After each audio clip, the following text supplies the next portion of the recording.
that's when the signal shines in. Got the mic set up and the camera spin. Grab a coffee, pull up your chair, join the drive. 'Cause the only place to be on a Monday night at 9 is right here, alive. We're drilling down deep on the legend of fur, the biggest mystery ever did stir. It's Sasquatch Watch Radio. Tune into the same with Gary Kendrick hosting with King. He's heard the howls, he's caught the form's trace, a true seeker leading the chase. Something stirs out in the shadowy wood. Let's uncover it together, just like we should. The team is geared up, the map is laid clear. We bring expert voices where the facts appear. We feature top names on this digital plane, from Meldrum's big theories to Strange Rich Strain. With Lyle Blackburn and Scott Violet online, we chase the elusive one sighting at a time. It's Sasquatch Watch Radio. Tune into the screen with Gary Kendrick, host of the scene. He's heard the howls, he's seen the dark form, a true eyewitness leading the storm. Something is lurking out in the dark wood. Let's find it together, just like we should. We give you the legends, the truth laid raw, and a unique track for the tale of the law. So subscribe to the channel, heed the lead. We're planting knowledge, pulling up the weed. Yeah, Monday night, 9 Eastern, YouTube Live. Sasquatch Watch Radio, where the quest thrives.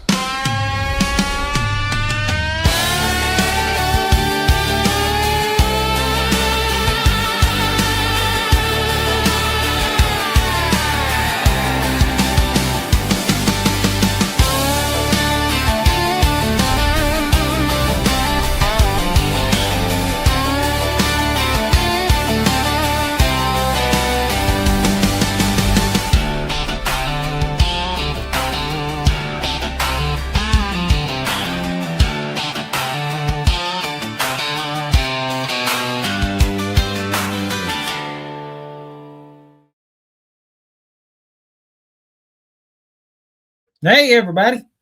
You're watching Sasquatch Watch Radio. Today's February the 9th, 2026.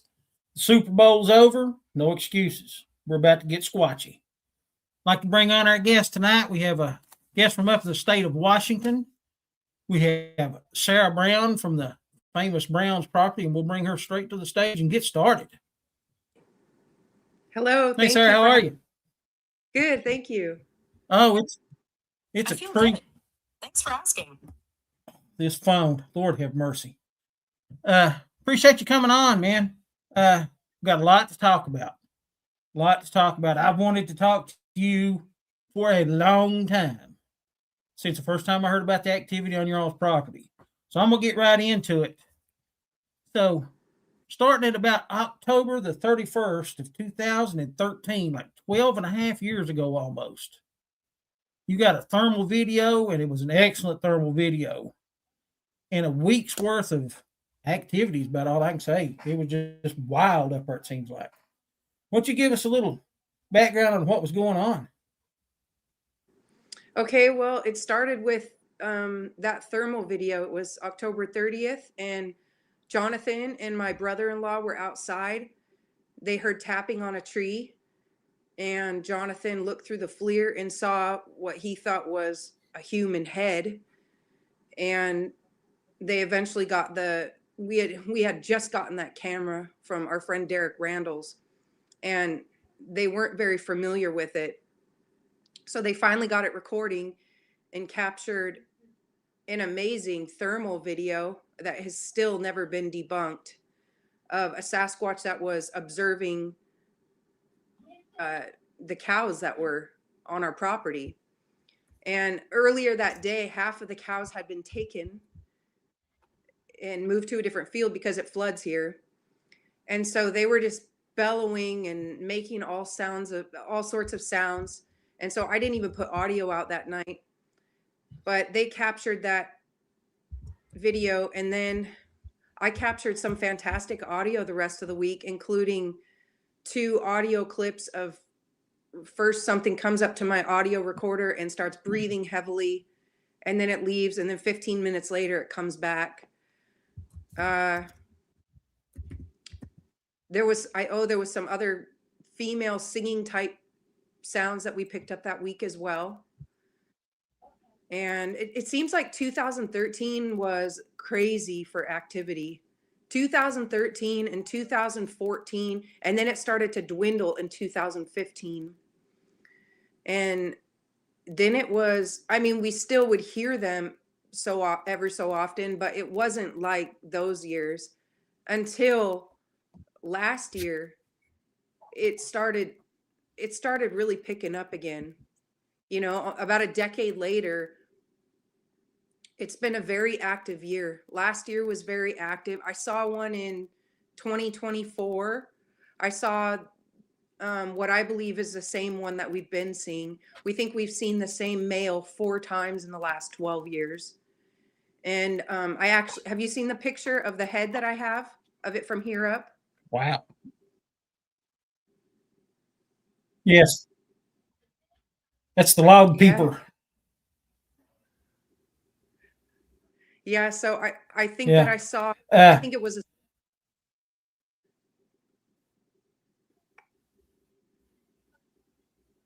No, go ahead. I think that it was the same one that I got the picture of that I saw in 2024. It was the same day as the Aurora Borealis that was here. So I saw a Sasquatch during the day and then Aurora Borealis at night. It was a pretty cool day. I was high on adrenaline for a couple days. That was pretty cool. Yeah. I'd like to get into the thermal video. There are a few things I want to talk about on the thermal video. I've heard a lot of debate about your husband John's thermal video. It's a long video. I think it's like maybe 2 minutes, maybe longer. People say that it's a cow. Okay, I'm going to hop right in there and throw this one out there. I watched that video a bunch. And I don't think it's a cow. I don't think it's a cow at all. Because when you look, there's a cow that actually walks into the frame. And that, most of the time when we're trying to get, real solid evidence, that's what everybody that's a naysayer uses to pick it to death. Oh, look, there's a cow, so that has to be a cow. Okay, that cow is close. It's within just a few feet of where they're filming from, and you can tell that. Now, if you look at that cow's head and look at the head of the subject that's further out in the distance, they're the same size. Okay? Now, a cow's head that's close is going to be huge as compared to one that's 10 yards away. But still yet, they're the same size. So that is undoubtedly something extremely large. Okay? I've worked around cattle, been raised around cattle and stuff most of my life, and I have never seen a cow lay in any kind of position that would simulate that. It's kind of odd. So there's obviously a pretty good distance between the object that John was videoing and the cow. Because I think if it had been close, the cow would have smelled it and took off. Yeah, it's possible, but also I asked the cattle farmer. He rents out multiple pastures on our reservation, and I asked him if he's ever had a cow go missing, and he said not even a calf. And he saw one Sasquatch bathing in the river, and then him and his nephew heard one talking, and so he's very aware of Sasquatch around here.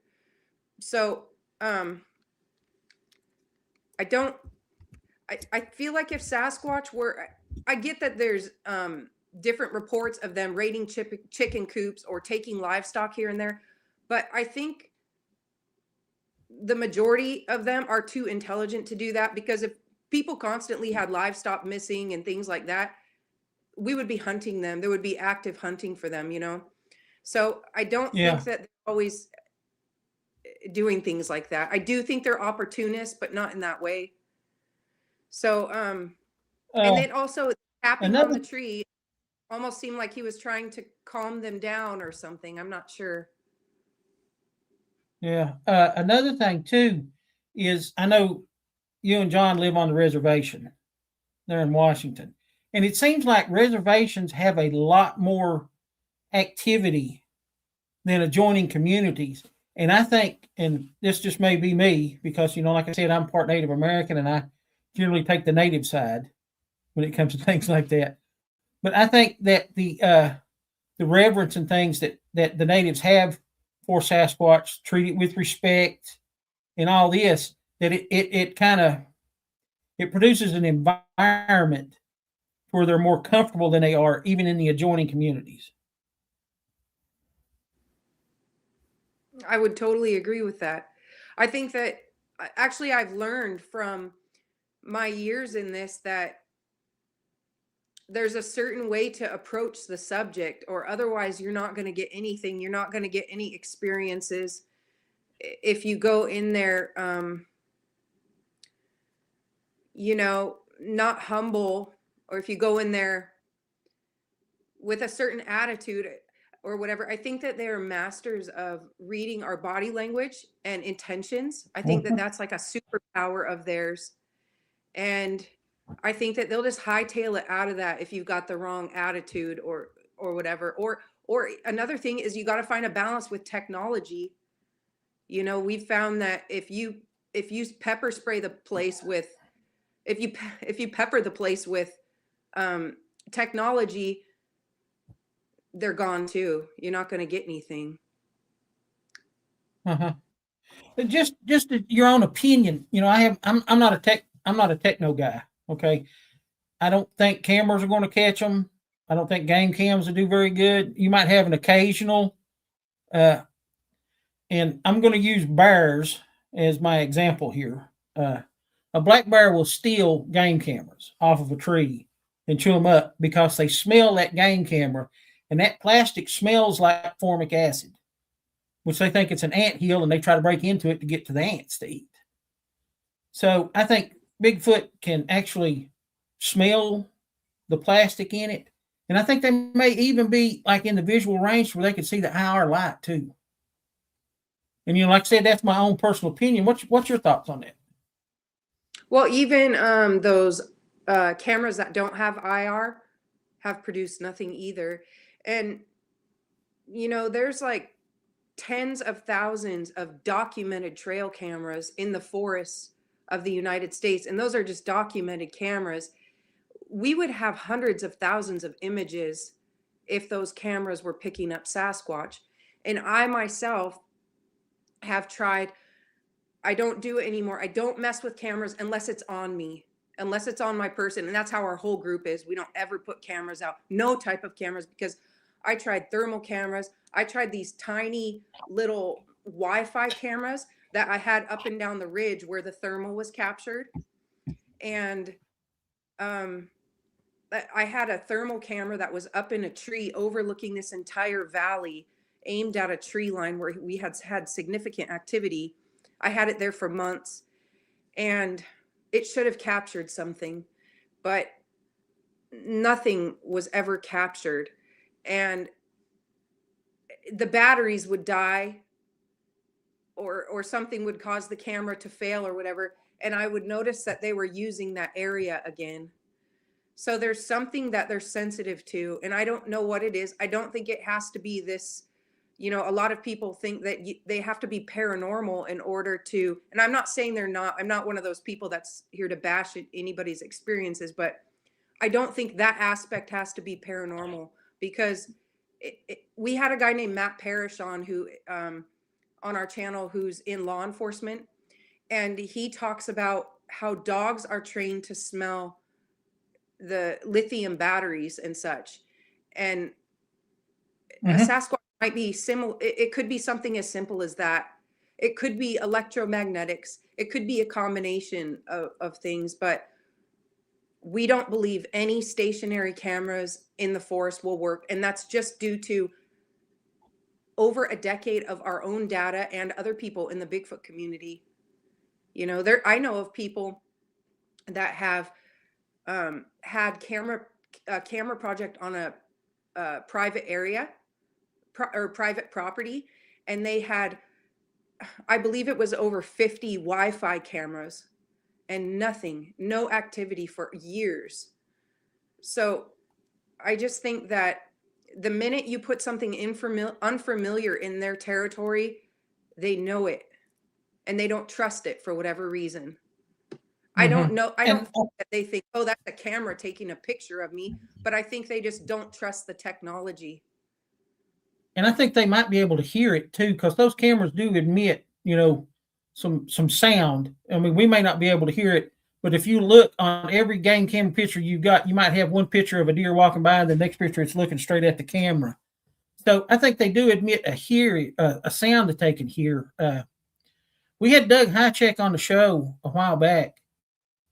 Well, it's been a pretty good while back now that I think about it. But Doug's suggestion was to anybody that's, you know, trying to film a Sasquatch, he said, you can still buy the old wind-up movie cameras like Roger Patterson used, and he said you can still get the film for those. And he said they don't make a noise or anything until you pull the trigger and start recording. He said it's not battery operated, it's all on that wind-up. And he said that will probably produce better results. I haven't had any luck trying to find one of those cameras yet, but he says you can find them. Next question. I know you guys did some research, and it's a theory that I've worked on for years, and I think it's a very solid theory. You know, I can't prove it because, you know, anything dealing with Sasquatch is hard to prove. But you guys did some work near the Skookum Dam, and you was working on a power line theory. And I just want to hop in there to start with. Anybody that's unfamiliar with the word Skookum, it's a native word that they use to refer to Sasquatch. And if you look through Washington, Oregon, and California, you'll see all kinds of places, Skookum Lake, Skookum Meadows, Skookum this and Skookum that. And those were places that the locals said were, this is Bigfoot's area, don't go there. That was like a warning. You know, that's their area, stay out of it. But Skookum Chuck Dam, you know, that just brought that to mind. But anyway, the power line theory. What's your thoughts on the power line theory? Path of least resistance. That's exactly right. Super easy to travel that way. It's like a highway. And yeah, I think it's a really simple theory. We just put out a video the other day from Carson, Washington. Have you ever heard of Datus Perry? I don't think so. Oh, I had never heard of him until a couple months ago. But his first sighting, I thought it was in the 30s, but it was actually in the 20s when he was 12. And he was coming out with significant findings, always casting stuff. He knew where they lived. He had so many encounters with them, and the whole town kind of thought half the town thought he was crazy. But his research area is right on a power line cut. It's right there, you know, and it's just time and time again. We interviewed Scott Taylor, who is a member of the Bigfoot Field Researchers Organization, and he has taken countless encounters that were on power line cuts throughout Washington State. Yeah, I hate to admit it, but my dad's brother, he's passed, and I love my uncle a lot. He was a great guy. But in his younger days, he was probably the biggest outlaw that ever lived when it comes to deer hunting. And his favorite place to hunt was power line cuts, because the animals move through power line cuts more than they will any place else. It's open access. It's an easy way of travel. And then they have forest on both sides that is relatively close that they can jump into for cover if they need to. So, yeah, I'm a big believer in the power line theory. I think that is probably one of the best places to have activity. I also think that they travel through creeks when creeks are lower. I think they go through creeks. Oh, yeah. And two, that kind of feeds into some theories that I have myself. I'm a Marine Corps veteran, and I fought in the Persian Gulf War in the 1990s. And when we were in the desert, we had to have roughly about 5 gallons of water a day to survive those temperatures and things. So, with that being in mind, a normal human living, a normal life needs about a gallon of water a day to survive. Now, you take something the size and the mass of Sasquatch, they probably need maybe 3 or 4 gallons a day to stay alive. So I think they use the creeks and things not only as easy travel, but also they have to be close to a permanent water source. I don't think they can stray far from a permanent water source at all, just based on the hydration that they need. Yep, I agree with that. And I think that they're very picky about their water sources. I think that they prefer spring water. I don't think that you'll Yep. ever see drinking water out of a lake or standing water unless they absolutely have to. But I think that they're very well aware of minerals and where they can find minerals. And if you're getting your minerals and nutrients, then you don't need as much water, because you're getting what your body needs. So another thing is we get floods here anywhere between once or twice a year. Hmm. I I have audio out year round, and this could be coincidence, but I don't think it is. I've never captured them on our side of the river during a flood. And I think it's because the springs are on the other side of the river up in the hills. Hmm. I don't think that they'll stray far from those springs. And then the active area that I mentioned earlier, how I had a camera overlooking this certain area, there's a creek down there, a spring fed creek, and it's loaded with mint in the Yep. spring and summer, just covering it. I tested this water. Well, mint kills like 99% of bacteria or something like that. I tested the water. It is very drinkable and very, very clean, healthy water. I would go drink it without straining it, you know?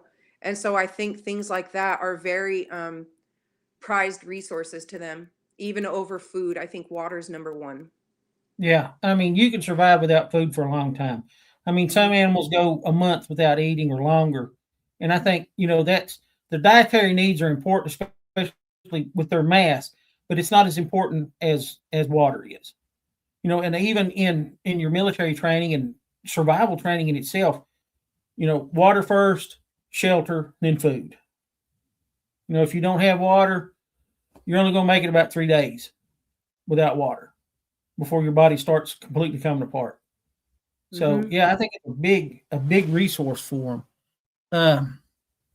I know you guys, like you said, you have a lot of flooding too, and I think that's an important thing to think about too, is because when you have flooding like it does the same thing here.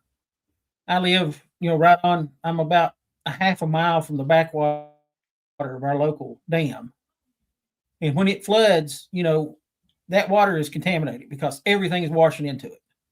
So you have all kinds of bacteria. Anything that's dead is getting washed in there, and that water is, pretty much undrinkable. It's not sanitary at all. And I think those springs and things like that are are a very important part. They'd have to travel to those just to have water. Uh, Sources up in the hills remain pure. They're not contaminated. When we yeah, flood here, the tribe comes around and has us collect a cup and they test the water to make sure that it's okay to drink until things calm down. So, yeah, I yeah, agree with that. it could be rough. I mean, it could be real rough. Now, the next question I have for you, and I think this maybe happened 2024, maybe. But can you tell us a little bit about the failed drone incident? Yeah. Yeah. So that took place in the Cascade Mountain range of Washington. I was not there, but Jonathan had sent me a video about that. He called me right after and he said, there's stuff going on in Morton. He sent me a clip, and it was a group of 12 to 14 people that were present, and there were different sounds going on. And I don't fault the drone operator at all, because we've had countless mishaps with equipment, but he thought he was recording. Everybody thought he was recording. And if that would have been captured on film, it would be some of the most incredible, evidence that exists. It would have blown our thermal video out of the water, what they saw. And I don't know if you watched that video, but my friend Marcus, I had been asking Marcus. I hadn't been asking. I wasn't bugging him or pestering him. I was hoping he would get to the point where he came to terms with it, because it was very traumatic for him. But I asked him about 2 years ago if I could record him, and he said he just wasn't ready. But anytime I would hear him tell that story to people, he would break down, because it was so overwhelming for him. He had no clue that these creatures existed when he went on that camp out. And so I can't even tell you how grateful I am to have captured that encounter, because it's one of my very favorite guests that we've ever had on our show.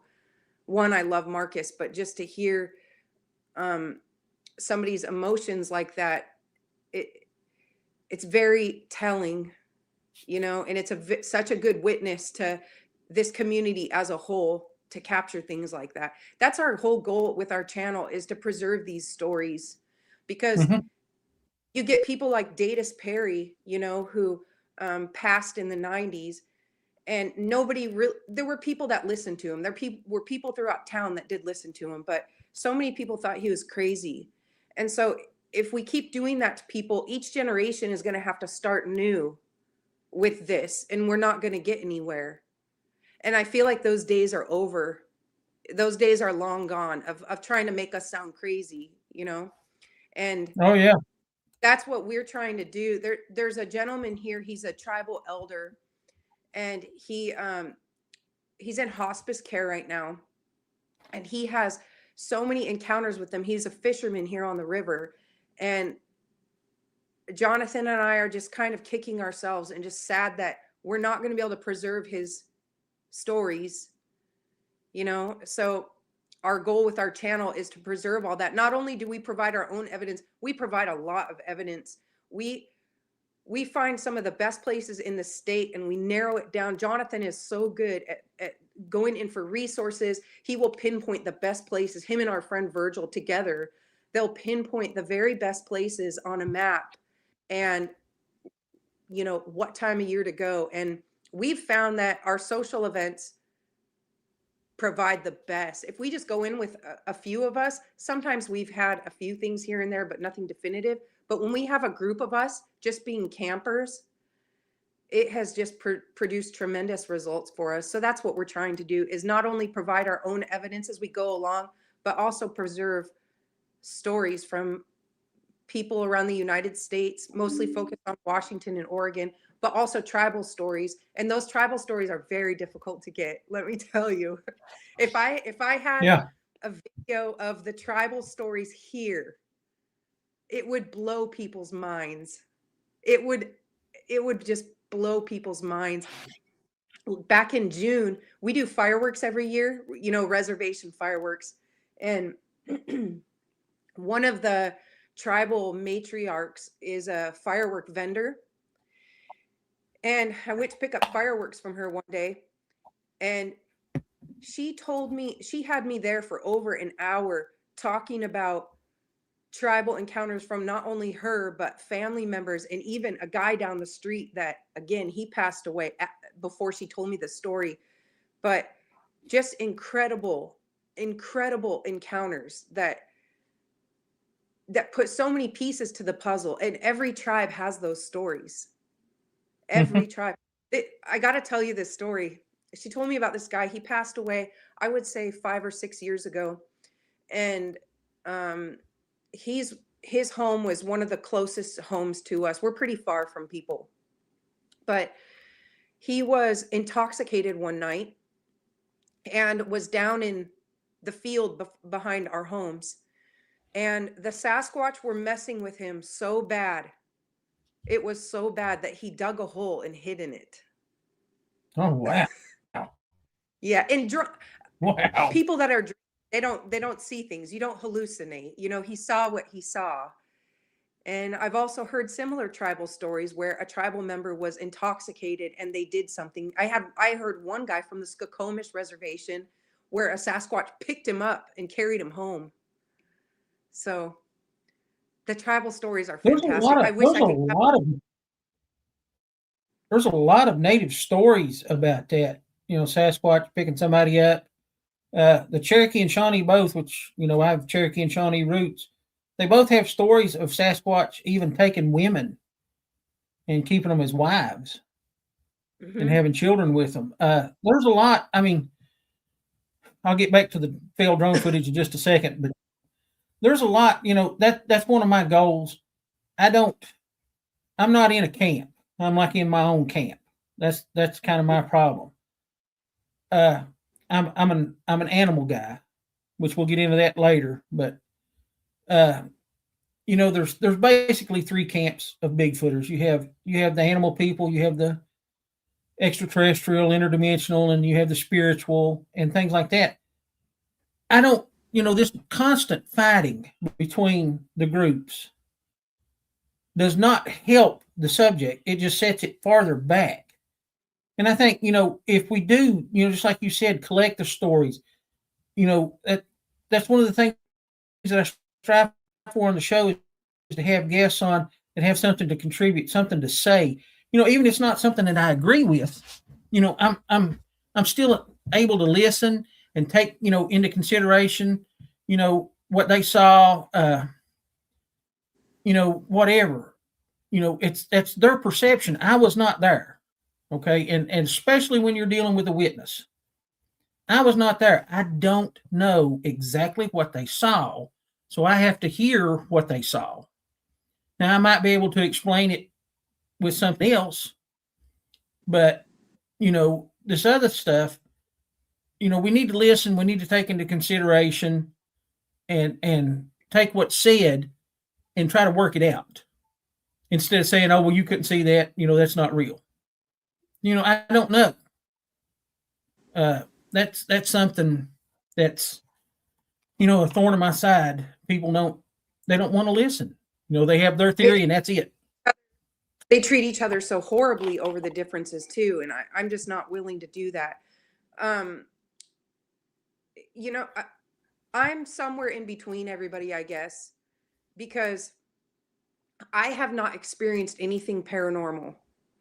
I know very credible people. I have Mhm. very close friends. My friend Toby Johnson is a paranormal guy, and he's a very close friend of mine. And I think he's totally sane, you know, but I have not experienced those things. So I can't attest to the paranormal stuff. And I haven't heard anything paranormal from the tribe here either.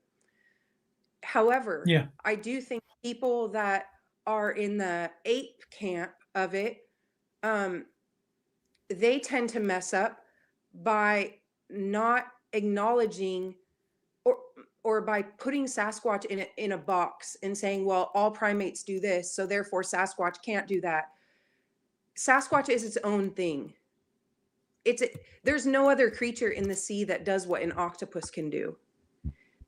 An octopus's abilities are crazy, and it's a good example because, like, you know, if I were to come to you and tell you about an octopus, how it can change its skin to different corals and then go in front of this coral and change into that and even grow bumps on its skin, you would think that that was paranormal.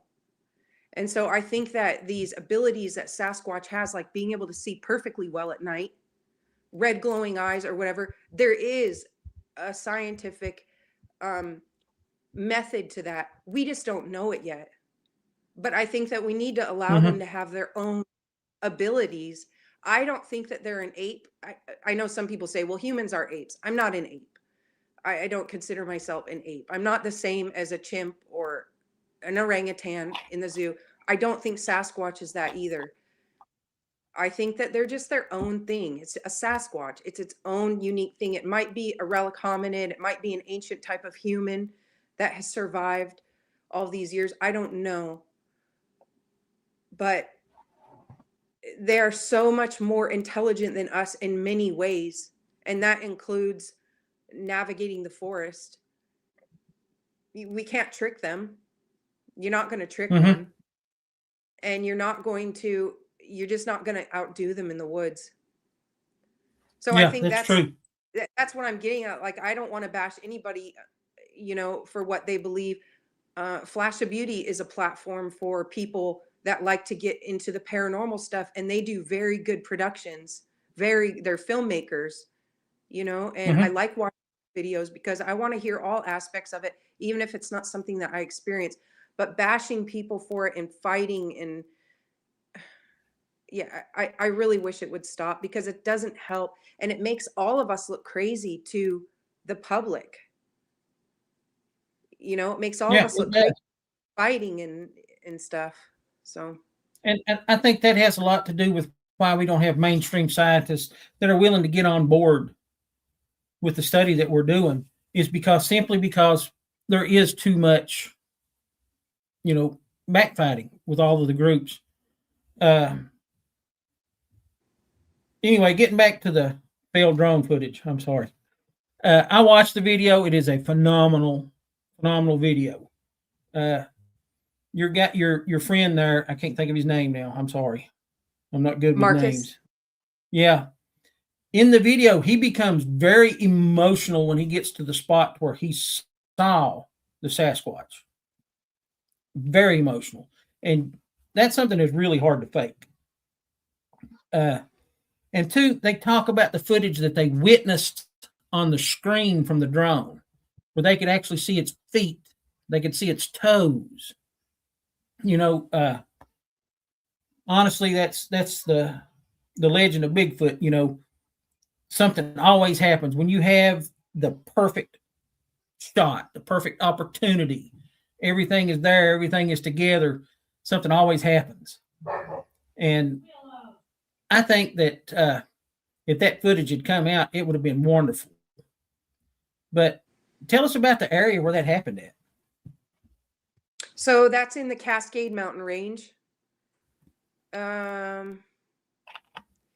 That's along the Highway 12 corridor, which is like Mossy Rock.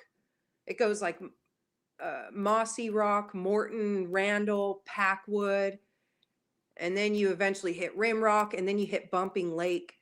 Like, that whole area is just such a corridor. It's got to be one of the squatchiest places in Washington State. And it's just constant activity throughout that whole area. Packwood is awesome. That's one of our winter spots, is Packwood. It's one of our winter research areas because they come down from the hills, beneath the snow line. And we've captured some pretty good evidence from Packwood. And then we also go to the Gifford Pinchot Forest, which is another hot spot, Skamania County. Like I said, it was an incredible video that you guys did on it. I thought it was wonderful. I really Thank did. you. Our friend Steve that was in that with Marcus, he was the other gentleman that we interviewed. He's the one that saw that gray Sasquatch I was telling you about. He's the one that has that YouTube channel called Echoes of the Field out of Fort Lewis. And he's got phenomenal stuff. Yeah, you should. He's got amazing audio. But he told me that on the way to meet us for filming, Marcus broke down. Yeah, I'd say so. Yeah. It's a hard thing for him to grasp. I think there's two major reactions you get from people that have witnessed it.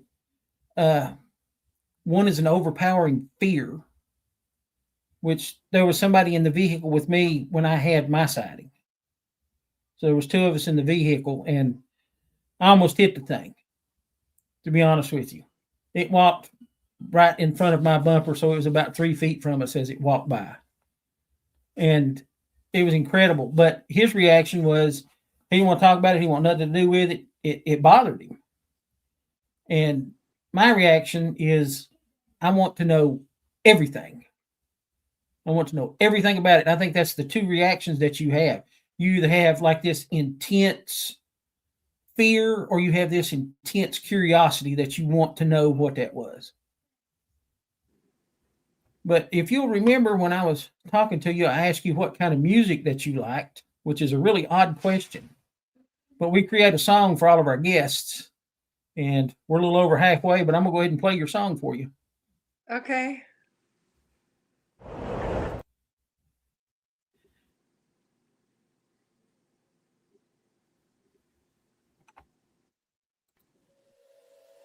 If I can get this thing to work.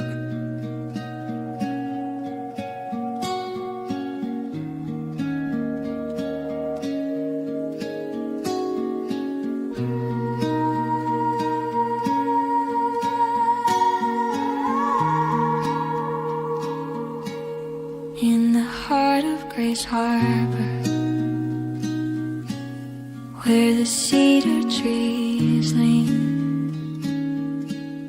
there's a world in the shadows that most haven't seen. Sarah walks through the silence with a lens and a light, tracing the secrets that move through the night. It's a legacy land where the ancestors stood, and something is breathing deep in the wood.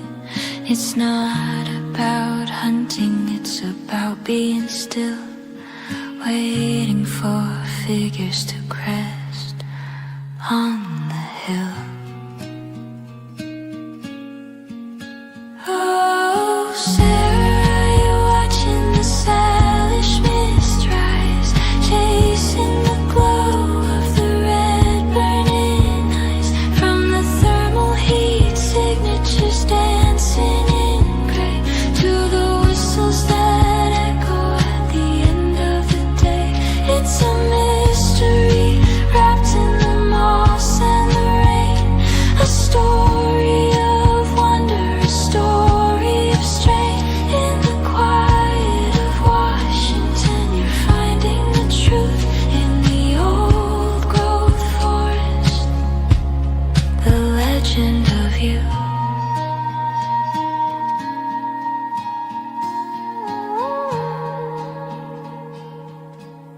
There's a knock on the timber, a heavy set sound, a footprint left deep in the soft, rainy ground. You've heard the vocalizations, the midsummer screams, the things that inhabit the edge of our dreams.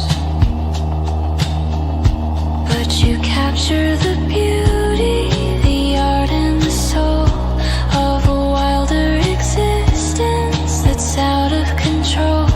Through the static of cameras in the cold of the night, you're the witness of things that stay out of the light. It's a heavy weight to carry, to live where they roam,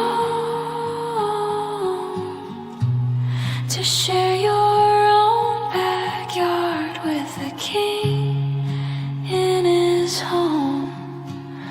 Between the art and the evidence, the heart and the fear, you've made the invisible suddenly clear.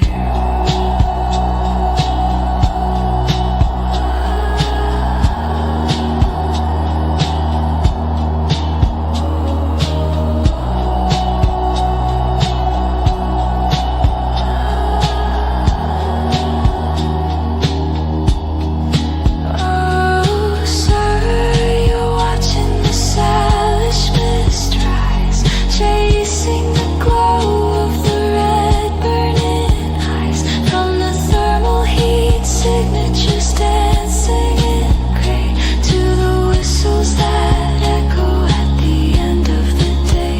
It's a mystery wrapped in the moss and the rain, a story of wonder, a story of strain. In the quiet of Washington,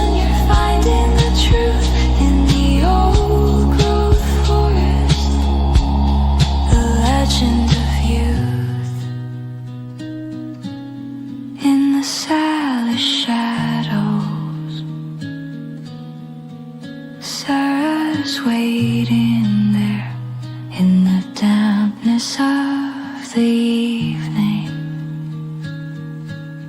in the heavy mountain air, just listening, just watching, just watching.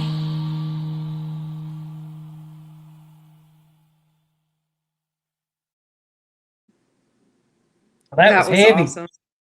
I like That was that. good. That was Maybe really Salish Sasquatch just got a new theme song. cool. That's That a was good cool. one. On to my next question, because I've got a lot to go over here. What do you think makes your area of Washington such a hot spot for Sasquatch activity? There's a lot of tribes, a lot of tribal land. The resources are plentiful. Water. I think that's why Washington is, I mean, some people think California is the Mecca. Some people think Oregon is. I don't think Oregon is far behind us, but I think Washington is Mecca because of the water. Doug Hychek says that they're water apes, you know, and I agree that they're very attached to water. And then the tribes will tell you that their favorite food is smoked salmon. And if they can't get smoked salmon, they're going to go for raw salmon. So I think it's resources, tribal lands, water. Yeah, all good points. And I think Doug's got a good point with that one, which kind of brings me to my next question. And this one's really weird, but I try to ask everybody on the show this question, and I'll explain it as I go. But the question is animal, mineral, or vegetable? So the animal part, do you think the Sasquatch is a living animal? Mineral, do you think that Bigfoot might be a extraterrestrial being, interdimensional being? Or vegetable, do you think it might be spiritual? Or do you think it may be a combination of all of them?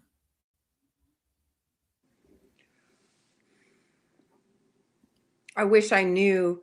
Again, I haven't had any experiences that point to them being paranormal, but I don't know.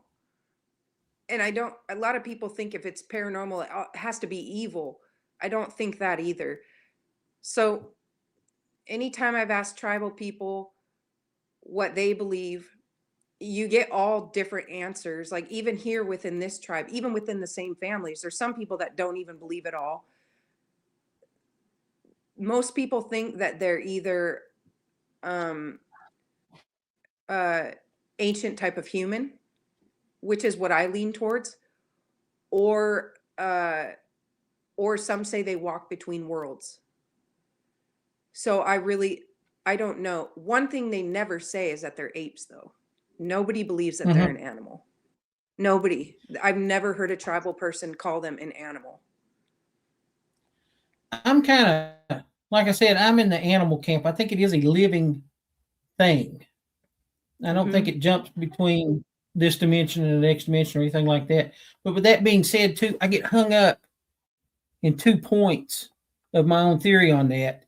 And it just creates more questions than it does answers, which is what I've come to learn about Sasquatch research. You're going to find what you think is the answer to something, and then there's going to be 500 other unanswered questions that you can't figure out. But I get stuck on the points that it's either some type of relic pre-human or that it is some type of ape. And I get tossed back and forth between the two because, you know, when you think pre-human, you know, because it gets described as like a Neanderthal quite a bit. I see a lot of animal intelligence in it, but I don't really see human intelligence. I don't see it using fire. I don't see it necessarily. It probably uses tools, but I don't think that it's crafting the tools that it's using. It may break a stick off a tree and use that, but it doesn't, you know, it's not shaping that stick into a specific tool. And that kind of throws me back into, well, maybe it's a some type of ape or some type of other animal. And a lot of times, you know, when you get into the words, you know, there's two words. There's hominid and hominin. And people use those two words interchangeably, but they're not. People, as people, we're hominins. You know, we're part of that tree, and we're not. We're hominids. Lord, I've screwed this up. I know. Anyway, one of them is like the ape species, and one of them is a human species. And you know, there's a vast amount of intelligence in all the living apes that we have. And you know, like I said, I get tossed back and forth between those two questions, and there's not really an answer. And that's what kills me. Is, you know, I don't have one tied up down at the barn. I can't go down there and check on it every day to see what it's doing. So I don't know. Mm-hmm. It's fascinating. And like you said, the native people refer to it in more of a human standard than they do an animal standard. You know, Cherokee Indians even talked about they had two names for Bigfoot, and one of them, which was the Sukaloo, they had lived with them. I believe I've got that right, Sukaloo. But they lived with them. They even taught it to speak a little bit of Cherokee. And the other one, I think, was the Nunaway, and it actually hunted and killed natives and ate their liver and their brains. So, you know, I get tossed back and forth between those two. But, you know, like I said, at this point, nobody really knows. And that goes back to what I said earlier. Instead of fighting and talking trash, if we come together and bring all of our evidence to that laser sharp point right in the center, we might be able to prove some of this stuff. Until we quit that, you know, we're just fighting with each other. So it's nowhere. hard. Yeah, it gets us nowhere as a whole, and it gets us nowhere in our own lives doing that either. Again, I've never myself seen anything paranormal, so I can't attest to that. I can't say that they are that. I only witnessed flesh and blood accounts. That's all I've witnessed. Yeah. But I don't know. I've seen only a glimpse, you know, even though I've had more experiences than most people in the field, I still have only got such a tiny glimpse that I still am left with more questions than answers. I don't have that many answers. All I know is that they're real. And another thing that drives me nuts is when people tell everyone the reasons that you need to be into it for. You're not in it for the right reasons if you're this. You're not, you know, you're in it for the wrong reasons if this. There is no right or wrong reason. Some of us I don't need science to tell me what I've seen. I don't need academia to vouch for me. I know what I've witnessed, and I'm not here for that. I'm against the harvesting of a specimen, and I'm okay if they remain a mystery forever. And I feel like the lucky people that want to know the greatest mystery of our time, they'll come to the right spots and they'll learn. But I don't need to tell somebody why they need to be into it, because some people need that validation because they feel like they went crazy and nobody believed them. Some people are in it for scientific reasons, and that's fine too. But there's a lot of us that we're not there for that. What is a body going to do? If somebody takes out a specimen and we've got this corpse, it's not going to tell you anything. You're not going to know territory, gestation. You're still not going to be nailed down on food, habits, nothing. You're just going to have a corpse, and it's going to shut down the forests. It's going to, you know, do tremendous damage to the economy. So it's just, But just between you and me, the way I look at it is, I'm not really a fan of taking a specimen. You know, I'm not out to cause intentional harm to the species, because I think it is probably one of the most critically endangered species of any animal that's out there. But with that being said, if one does get taken, let's say it's a big male, and they take one, I don't think it's going to be enough. They're going to want a female then. And then they're going to want a juvenile. And then they're going to want a gestational specimen. So I don't, you know, I'm not an advocate of it, because by removing one animal from this population, and I hate to say animal, but by removing one Sasquatch from the population, you could cause irreparable harm to the entire species. To the entire species.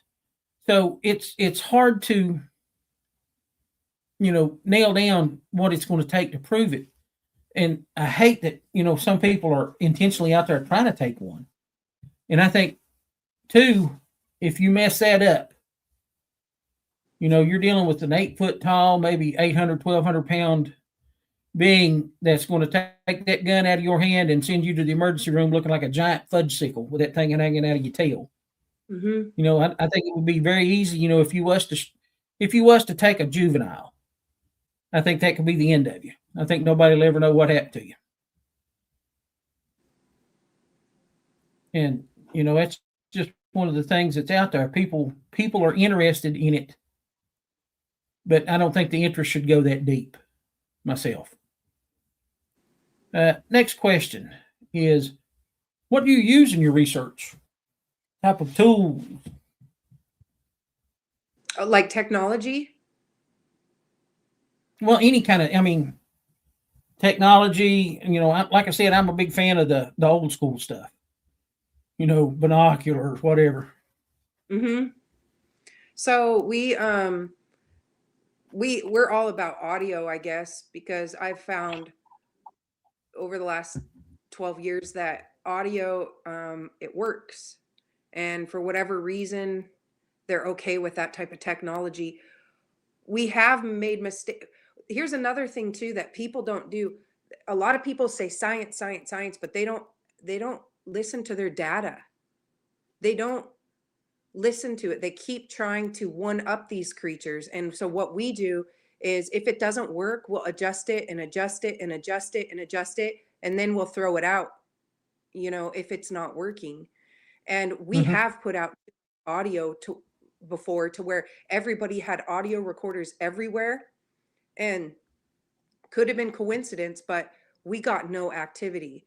So we try to, when we have these campouts, we try to grid the area and put them in good prime locations, to hopefully capture anything that comes into camp, also outside of camp.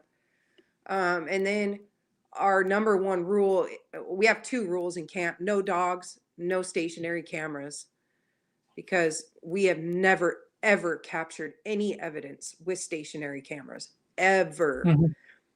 And all cameras that we use have to be on us. We're fine with thermal cameras, because if you look at any credible footage, Patterson Gimlin, the Freeman footage, Jonathan's thermal video, my daylight photo of the one from here up, it's always when somebody's holding the camera.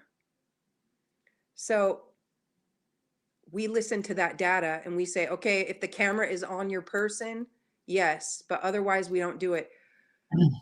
I've seen drones work a few times. The failed drone incident, one of them, but I've seen it work a few other times. My friend Virgil Sampson has decent footage of what looks like a large one and a small one. And this is from the Gifford Pinchot Forest, the Skamania County area. We've seen that work, but we've also seen it mess up activity. So I think that you kind of got one shot with the drone. If you're in an area, you got one shot with the drone. And I think maybe that once they're familiar with that, once they understand what that is, you can't use it again in that area, So that's just my speculation, but we just try to lay low on the technology, except for, audio. And if we hear something around camp, we try to remain calm, get the drone up in the air, or people just start, with their therm. We've got a couple other tricks up our sleeve too that I don't share, because we're working with those theories right now. We've got some food theories and other things that we're trying, And, I know a lot of people they call it gifting stations or things like that. I think that's wonderful, but I think if you have a feeding station, that could be a bad thing. I kind of go with that. Like I said, I use black bears as a lot of my baseline for that. And once you get a black bear accustomed to getting this food, they're not out foraging like they should be. They become dependent on that food. They become habitualized to that food. And I think when you get into these habitualizations like that with food, I think that can go bad. If you stop putting the food out or if something happens and you're gone for a while, I think that can be detrimental to them. Excuse me. Next question. And this is going to be a tough one. Who do you think is the better researcher, you or your husband, John?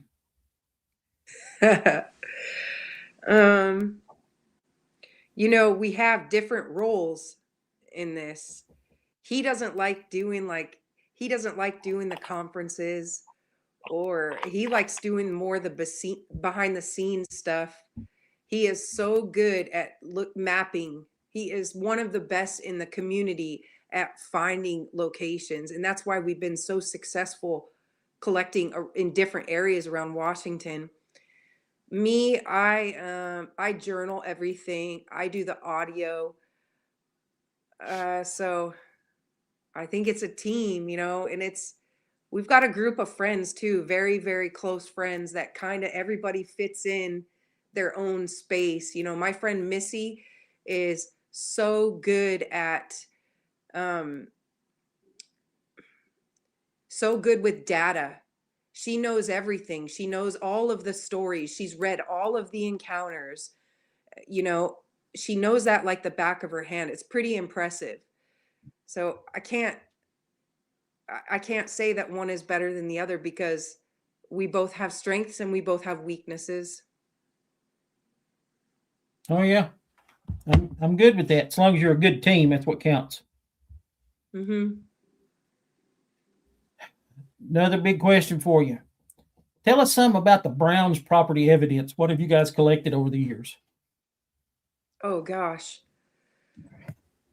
The thermal video, the daylight photo, countless audio clips. And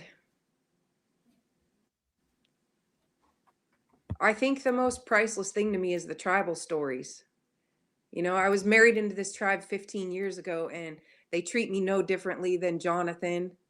I'm part of this tribe, even though my blood is not part of this tribe. And for them, when they open up to me and tell me their stories, those have been like the most precious moments to me in all this, is those tribal stories. I love hearing those tribal stories. And that surrounds the Brown property. So I think I'm trying to think. Yeah, we have one cast. I have pictures of a lot of prints. This is before we were doing casting. This is at the beginning. 16.5-inch prints we captured multiple times. We've got one cast, and that was cast from the thermal site. That's at Cliff Barackman's museum in Oregon. Mm-hmm. But other than that, prints are very hard for us to find here. We look, but these creatures do not, I like to call them a creature, because I don't know what they are. They might be an ape. I don't think they are. I think they're a little bit more intelligent than that. But these creatures do not leave their calling card in the woods. It's so hard to find anything on them. I've had times where they have come up to a certain area. We were researching an area recently with Steve Marcus and our friend Jimmy Towngate, and all 3 campouts we had activity. Not one print. And one of them even came up to my car and pushed it in the night. And so the prints, I don't know how they do it. Even in, shallow mud, I don't know how they do it. They must know a lot exactly of ape species. their foot. What was that? Yeah, a lot of ape species are very self-aware. Chimpanzees have been recorded moving from like logs to rocks and things like that, so they don't leave any tracks. So they're very self-aware of the fact that they are making marks. So, and when you go back through all of your, stories and things like that, we've all heard stories of oh, this Bigfoot jumped from one rock to the next rock to the next rock and then just disappeared. So I think that's how they do it. One of my best footprints that I found was like 15 and a half inches long, and it was a single footprint, one footprint. And I think that's why I think they know that they leave marks, and they're not trying to. They're smart enough to know, hey, I'm leaving a trail for them to follow. So I think that has a lot to do with it. Another question is, what are your thoughts on stick structures and things like that? Well, my thought is that they definitely do that, whether it's hunting blinds, markings, or we're to the point now where we can't really deny X marks on trails, that I believe that's very primitive. A lot of people deny that they do that, but that's super easy to take your hands and take two sticks and cross them, so I think that there's a lot of things like that are markers that we don't understand. Also tree snaps. That tribal matriarch that I was telling you about during fireworks, when she was telling me all those tribal stories, when she was telling me all this, she goes, yeah, Ange went outside a couple weeks ago to have a smoke, and there was a stick Indian on the roof. And I go, what's a stick Indian? She goes, what you call a Sasquatch. And I go, why do you call them stick Indians? And she goes, because they build stick structures. So I believe her. I believe, I believe the tribes over anybody else, because they don't have an agenda that they're trying to fit in. They don't care about the science aspect. They don't care about that. They just acknowledge that the creature's real, and they just take in what they see or what they've experienced. So I've seen hunting blinds. We had Jonathan's autistic uncle, very, very autistic gentleman, lived on the other side of our property in the trailer. He passed last year. They seem to have a draw to him. And that goes into what I was saying about them reading body language and intention. If you look at somebody who's autistic, they're the most disarming person out there. They're the most humble, disarming. And that was David to a T. And he had the same routine every day. He would get up at the same time, eat the same things every Tuesday. He had the same thing. Every Wednesday, he had the same thing, same exact routine. And I would say about 80 to 100 feet, maybe less. I'm going to say 70 to 90 feet away from his trailer, there's what looks like a blind of sorts with just perfect eye focus on his trailer. And they'd smack his trailer. He'd get up early in the morning. He said that people were knocking on trees. So they definitely build structures. Definitely. I don't know the meaning of them, but yeah. And I think a lot of people get hung up on that. Oh, what does it mean? I don't know what it means. I don't know. There's trail markers. There's trail markers that Native people use for thousands of years. If you see an adult grown tree and it's bent and comes back up kind of in an L shape, that was a trail marker that, natives used centuries ago or whatever, So that was a trail marker. And, and I think a lot of people get hung up too. Everything is a stick structure. And I don't believe that everything is a stick structure. Like you said, there's certain things that I believe that are 100% that they make and use. But you run into a lot of things like snow load, and it'll break trees off in a certain direction. Everybody's like, oh, that's Sasquatch activity. No, probably not. That's probably just snow load. Or it's wind shear. Look, this tree only has limbs on this one side, and the wind blows from that direction, so it blows all the limbs off this side. So, there's a lot of explanations for different things out there. But I do believe that there are certain, I don't know, like you said, whether it's hunting blinds or whether it's trail markers, or one guy talked about, and I don't even remember who it was, how they would set up these like small fences to corridor animals for hunting.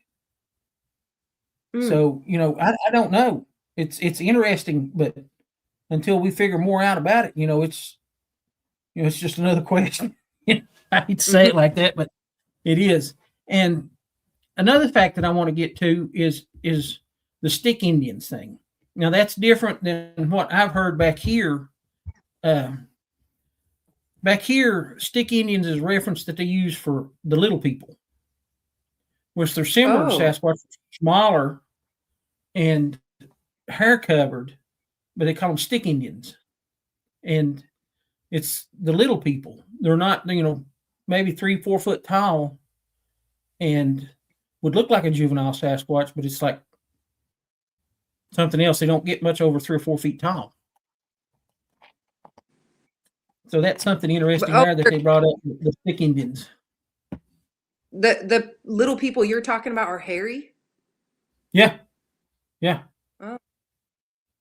The little people here in our with our tribe and surrounding tribes are actually people. They're little people. There was one scene on the other side of the reservation. This was well over a decade ago, and there were 3 people in the car. The windows were down. It was at the heat of summer, and what they described as a leprechaun, dressed like a leprechaun and everything, jumped across the road and came up to the driver's side window and stuck its hand in the window and went like this on the man's cheek and then disappeared into the woods. Oh, wow. That is phenomenal.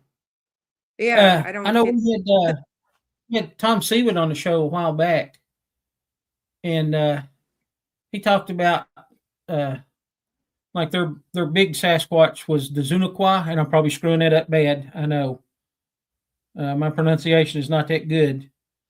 And then the smaller ones, like I was describing, the stick Indians is what we call them, but they were the Buckwas, I think is what he called them. The Buckwas were smaller. Thomas Seawood actually called me right before I got on the call with you. Oh, did you? Yeah. I like Tom. He's a good guy. He's got some awesome awesome tribal information. Oh, yeah. And he's Buckwas. He says Buckwas is the chief of the ghost world. Yeah.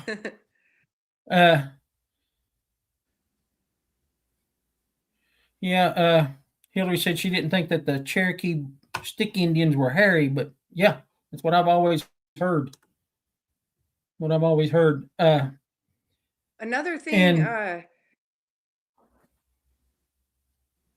Go ahead. Okay. Another thing that I find interesting about them, this is the main reason why I don't lean into the ape camp, is the language.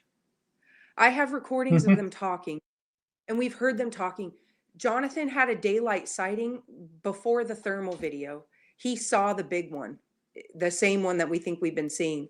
And before he saw it, we heard them talking. And it sounds like what Thomas Seawood describes as pigeon native language. The female that we have here sounds like a deaf native Indian that talks in very distinct syllables, and I've also heard stories about them speaking native dialects. There's a Skokomish tribal member here that Jonathan's kind of related to all of the tribes around here. There's cousins in every tribe. And this gentleman told us that another smokehouse story. You know what a smokehouse is? It's like a shack where they smoke fish. Well, something kept stealing his fish out of his smokehouse. We have smokehouse stories too from this very property. Jonathan's grandfather, big prints from outside the smokehouse. But this gentleman's grandfather, something kept stealing his smoked fish. So he rigged the smokehouse so that whatever went inside couldn't get out. And he goes out there one morning and something's violently shaking the door, trying to get out. And he opens the door and it's a young Sasquatch. And the young Sasquatch started speaking in a native dialect. And he looked at him confused. So the Sasquatch started speaking in another native dialect. And he still looked at him puzzled. And then he started speaking in his language. And again, it's that pigeon talk. It's not clear. It's not fluent, but it's there. So I know there's that. I've had the opportunity to talk to Ron Moorhead on a couple of different occasions. I always try to catch him at it's a Bigfoot Festival in Townsend, Tennessee, and I'm always trying to catch him when he's there and talk to him and try to find out more about his recordings and things like that. But I also talked to R. Scott Nelson too. And, I told you earlier I was a United States Marine, and I was stationed in Japan for about a year, which is a nightmare in itself. But when I was there, the local Japanese, they talk really fast. I mean, it is fast. And it sounds like some type of, like that's why I got the name the samurai chatter. It sounds like some type of like an Asian dialect being spoken, but it's really fast, really fast. And it's fascinating. It's fascinating. And then two, I kind of fall into this thing with language too. And, I may be wrong. I've been wrong before. It doesn't bother me, but language is a really unique thing. And when you have an animal that can differentiate between language and it can mimic human language, that's an incredible step. That's an incredible step. Anybody that's out there that's ever listened to Sierra sounds, good Lord.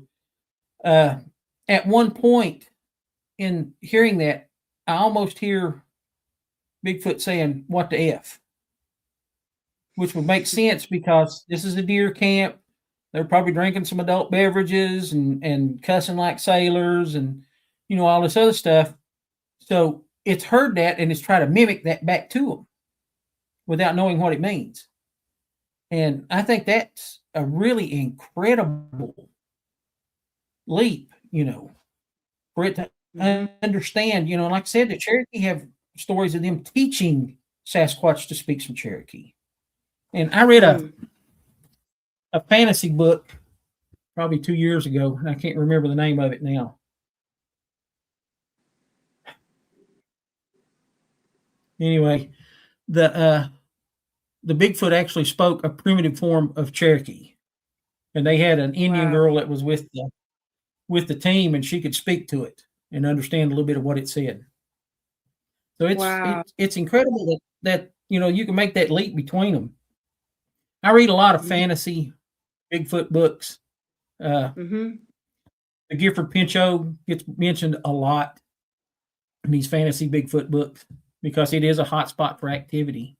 Growing up, I'm an old dude. I grew up in the 70s and 80s.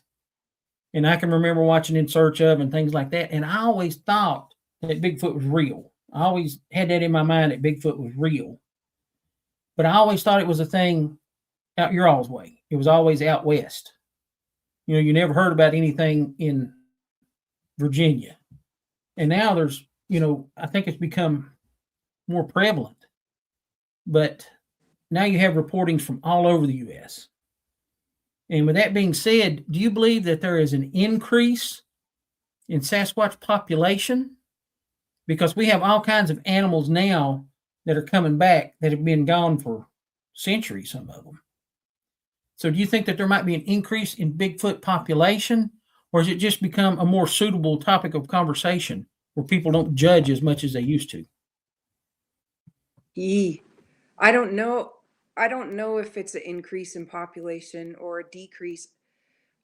I really don't know. I 100% agree that the days of calling people that have these encounters crazy is well over. I mean, there's too many people now. There's an army of us. Jonathan read the other day that 38% of Americans believe that that there's a possibility that Sasquatch exists or that Sasquatch exists.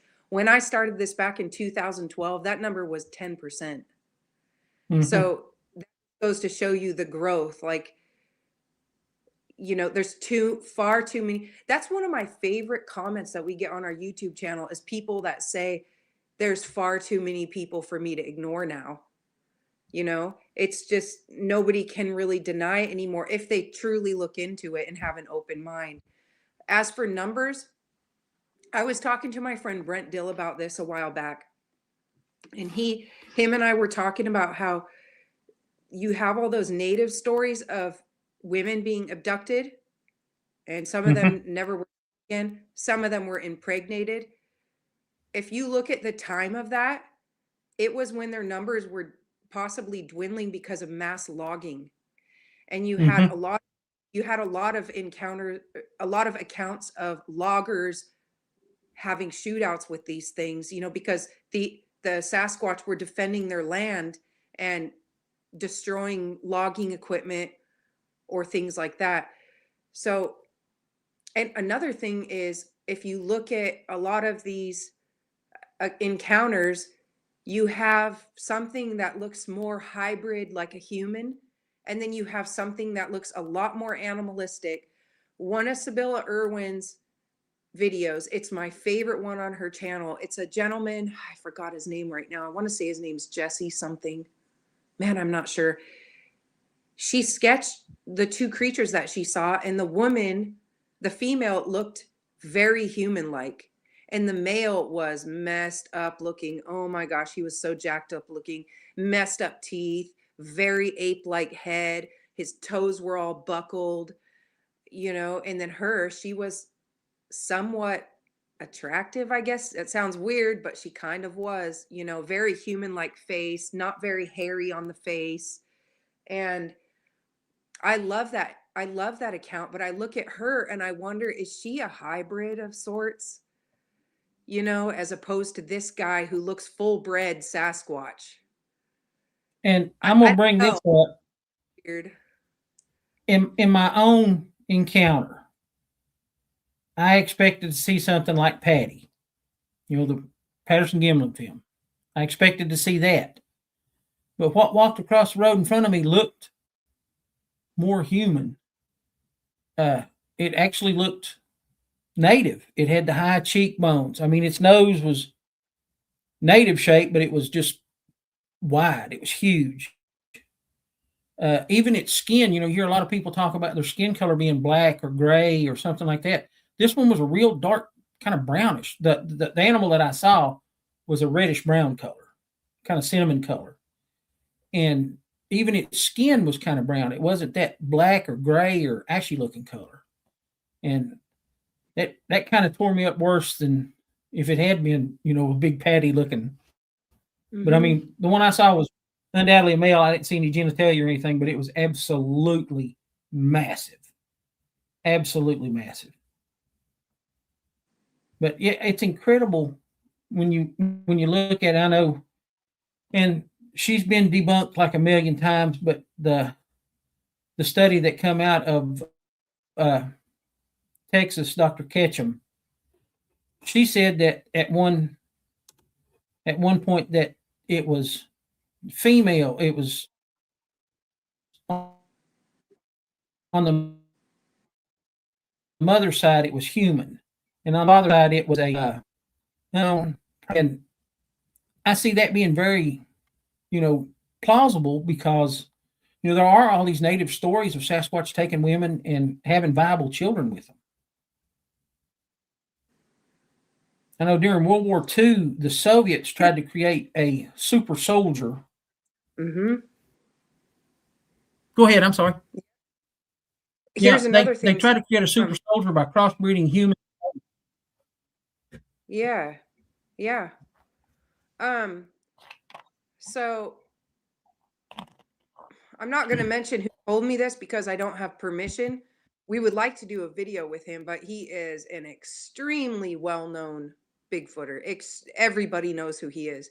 He told me that there is one in Canada that has Down syndrome that they're actively tracking. They have a no-kill policy there, but there's one that they're actively tracking that has Down syndrome. Now, the only creature on Earth that can get Down syndrome are humans. It doesn't exist. No. Yeah, there's some lions and tigers that get it. I don't think it's specifically humans. Yeah, it's an extra chromosome. It can be from inbreeding. Really? No, you can look up white tigers. If you look up white tigers, there's one specific one that has Down syndrome, and you can look at it and say, yeah, that one's messed up.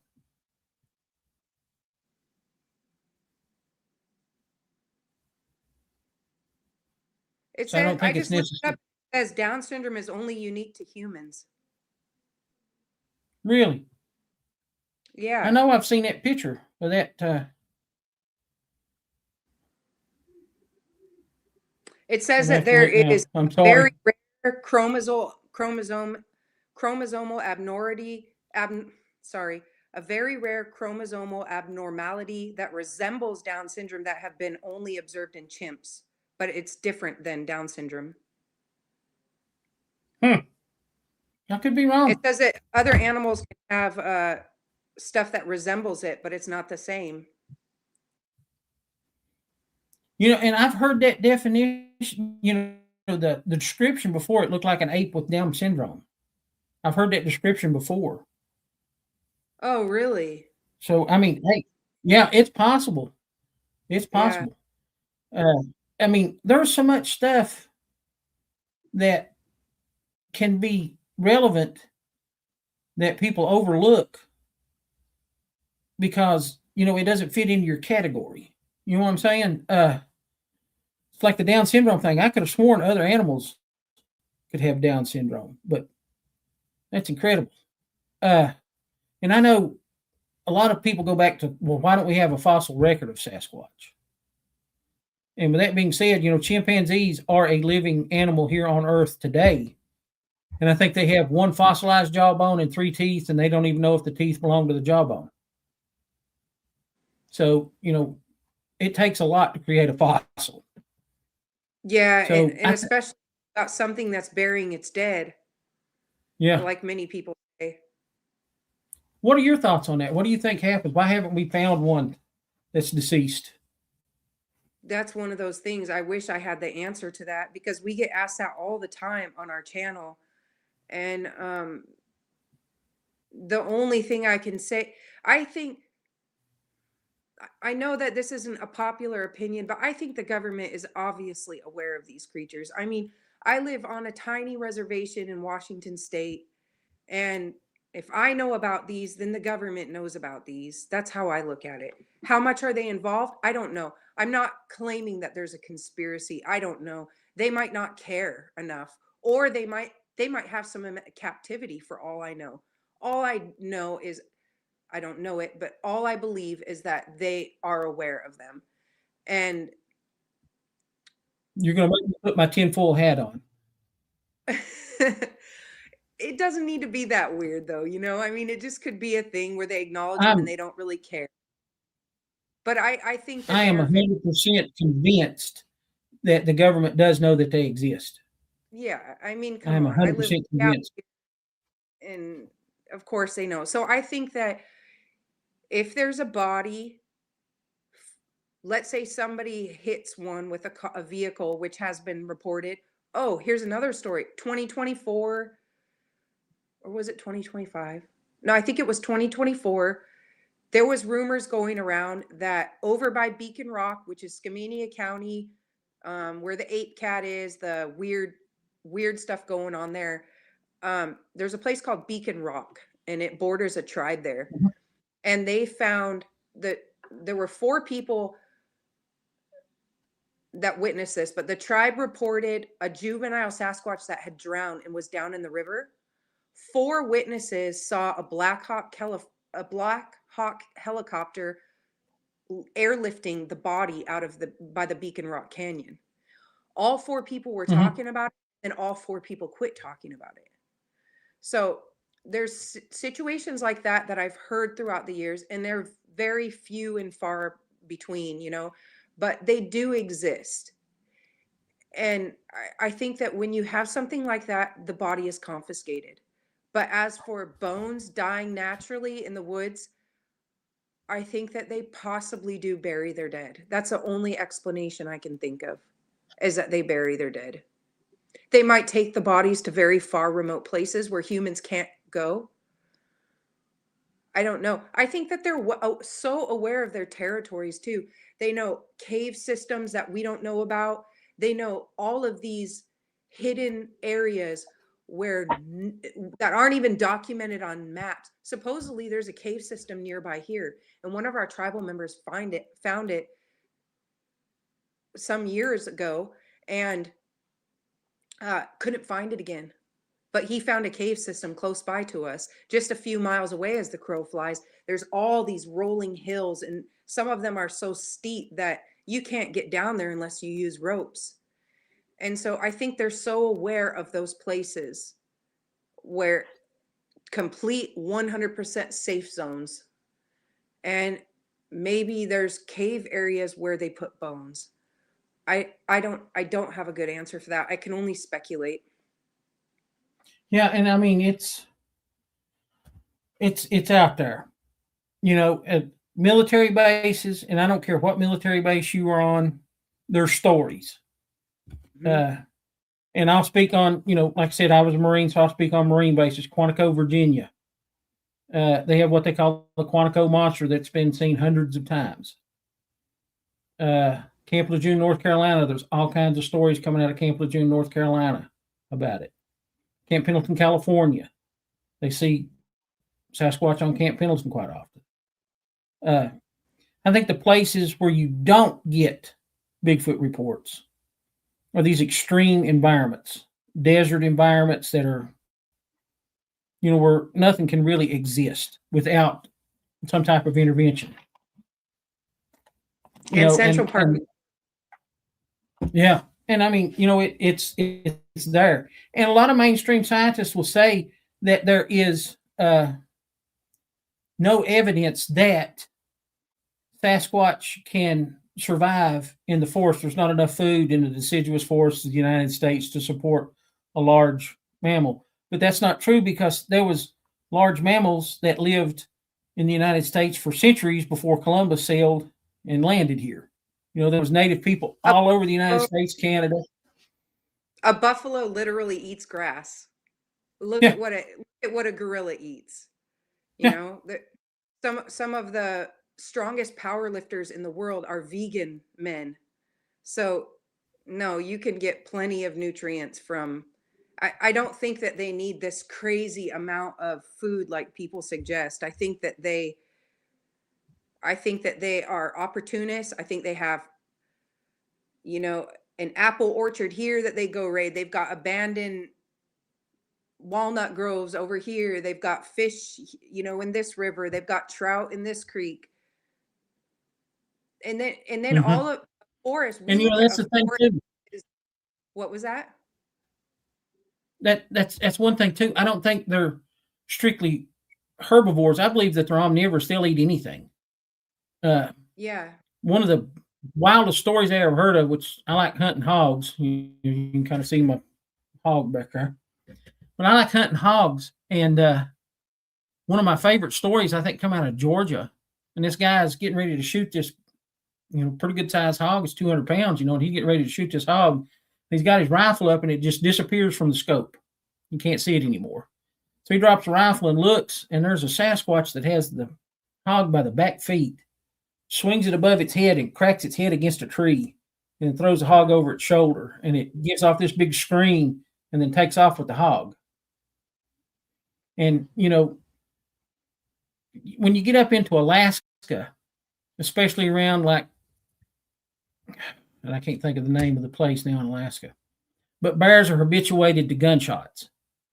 So when they hear a gunshot, they know that somebody's killed something, and they're going to go try to take it away from you. So these guys actually have to, if they kill a moose or whatever, they've got to skin it and get it cleaned as quick as they can before the bear gets there. So I think Sasquatch is the same. I think a lot of people that lose deer and things like that on hunts, I think that's got a lot to do with it. I think they may be taking them because it's easy food. Mm-hmm. Mm-hmm. Yeah, I've heard a lot of encounters of them taking meat, taking deer, taking elk, whatever that somebody shot, even bear. And when we look at a forest, like the background of your screen, like we just see ferns and trees and whatever, but it's all food. Like those ferns, you can eat those roots. You can, when they first pop up and they're still curled, in the spring, like that stuff's edible. There's we call them fiddleheads. What was that? We call them fiddleheads. Yeah, fiddleheads. When the ferns first come up and curl, we call them fiddleheads. Acorns, are such a good food source. And I think people tend not to see a forest as food. And Washington is loaded with forests. We have so much Mhm. forest here. It really is prime habitat here for them. And that's what I say too. Growing up, I always thought it was a West Coast thing. But now that I've got older and I had my encounter and I think about it, there are millions of acres right here in the United States that are national forest property, that are, recreational properties and things like that, that is perfect habitat for Sasquatch. And people on occasion do see them. There's been, I never really thought about it before I had my sighting, but there's been several sightings since I had mine in 2006 from right here in my hometown, which completely blows my mind because I would have never thought it. You never heard about it growing up, but now I guess it's more acceptable and people talk about it more. But Hmm. there's an amazing amount of national forest and things all over the U.S. when you look at it, and I think it's perfect habitat for them. And when people talk about, well, do you think the government knows about it now? Well, yeah, I do think the government knows about it, and I think one of the reasons that they don't talk about it is that the biggest industry it would kill would be the outdoor industry, recreations, national parks, things like. Nobody's going to want to come to Yellowstone and camp in a tent in like a big sandwich bag when they know that there's an 8 foot tall, 1,200 pound animal out there. Nobody's going to want to deal with that. And two, like I said, I grew up in the 70s and the 80s, and Project Blue Book, would come on TV and they would talk about UFOs and things. And now the government say, hey, yeah, we've seen some UFOs and things. So I think eventually, the truth will get out. I really do. I think it's just like everything else. Eventually, there will be a crack in the armor, and the truth will come out. Uh, but you hear so many stories from Washington State, and I hate to say it like this too, about Sasquatch being kind of like this big giant forest hippie. They're real calm and don't show any signs of aggression. What are your thoughts on Bigfoot aggression? I haven't seen it. I feel like I think that they're kind of like people in that you're going to get your Jeffrey Dahmer, here and there. But I think as a whole, I don't think that they're a violent species. I don't think that they're aggressive. Um, I myself have never had anything aggressive towards them. And I also think that people use the word aggressive in a wrong way. I think that territorial might be more appropriate to use sometimes because Mm-hmm. if somebody came into my living room, I would stand my ground as well, and that's not aggression. That's just, this is my territory. What are you doing here? And especially when there's young nearby. I can't tell you how many stories are on our channel and that I've heard of people being escorted out of the forest, stalked Mm-hmm. and an area, rocks being thrown into creeks, or that primal fear, which I've experienced a few times, that terrifying primal fear that comes over you that they're able to project on you somehow, is can be very overwhelming. And I think that that happens when possibly there's family or young around, and they just don't want you there while their family is there. The drone incident that epically failed, that that they used diversion tactics that night. And Mm-hmm. same with when I saw the daylight one, when I told you that we heard them talking, and then that one crashed down, made this loud thump sound, and all of our attention was brought to that one. I think Patty was possibly a diversion as well, to the guys. I think she was leading them away from possibly her young. That's just theory, but I just I think that I think they're very territorial, just like all primates, humans, creatures, apes, whatever you want to category you want to put them in. I think Mm-hmm. they're just territorial. Do you want me to tell you about the time I was by the creek and they started beating on trees, and it was that overwhelming fear I got? I Yeah, went go ahead. I went down to the creek behind we have all these woods surrounding our property, and then it drops down like 15 feet into this valley, and then we have this creek. I walked down there one day. It was broad daylight. I was by myself, and first of all, this Stellar Jay started squawking like crazy, squawking like crazy. And so I was paying attention to that. And then I got this overwhelming fear. It's like the scaredest that I've ever been. I was so terrified, and I could feel something stalking me. Something was there.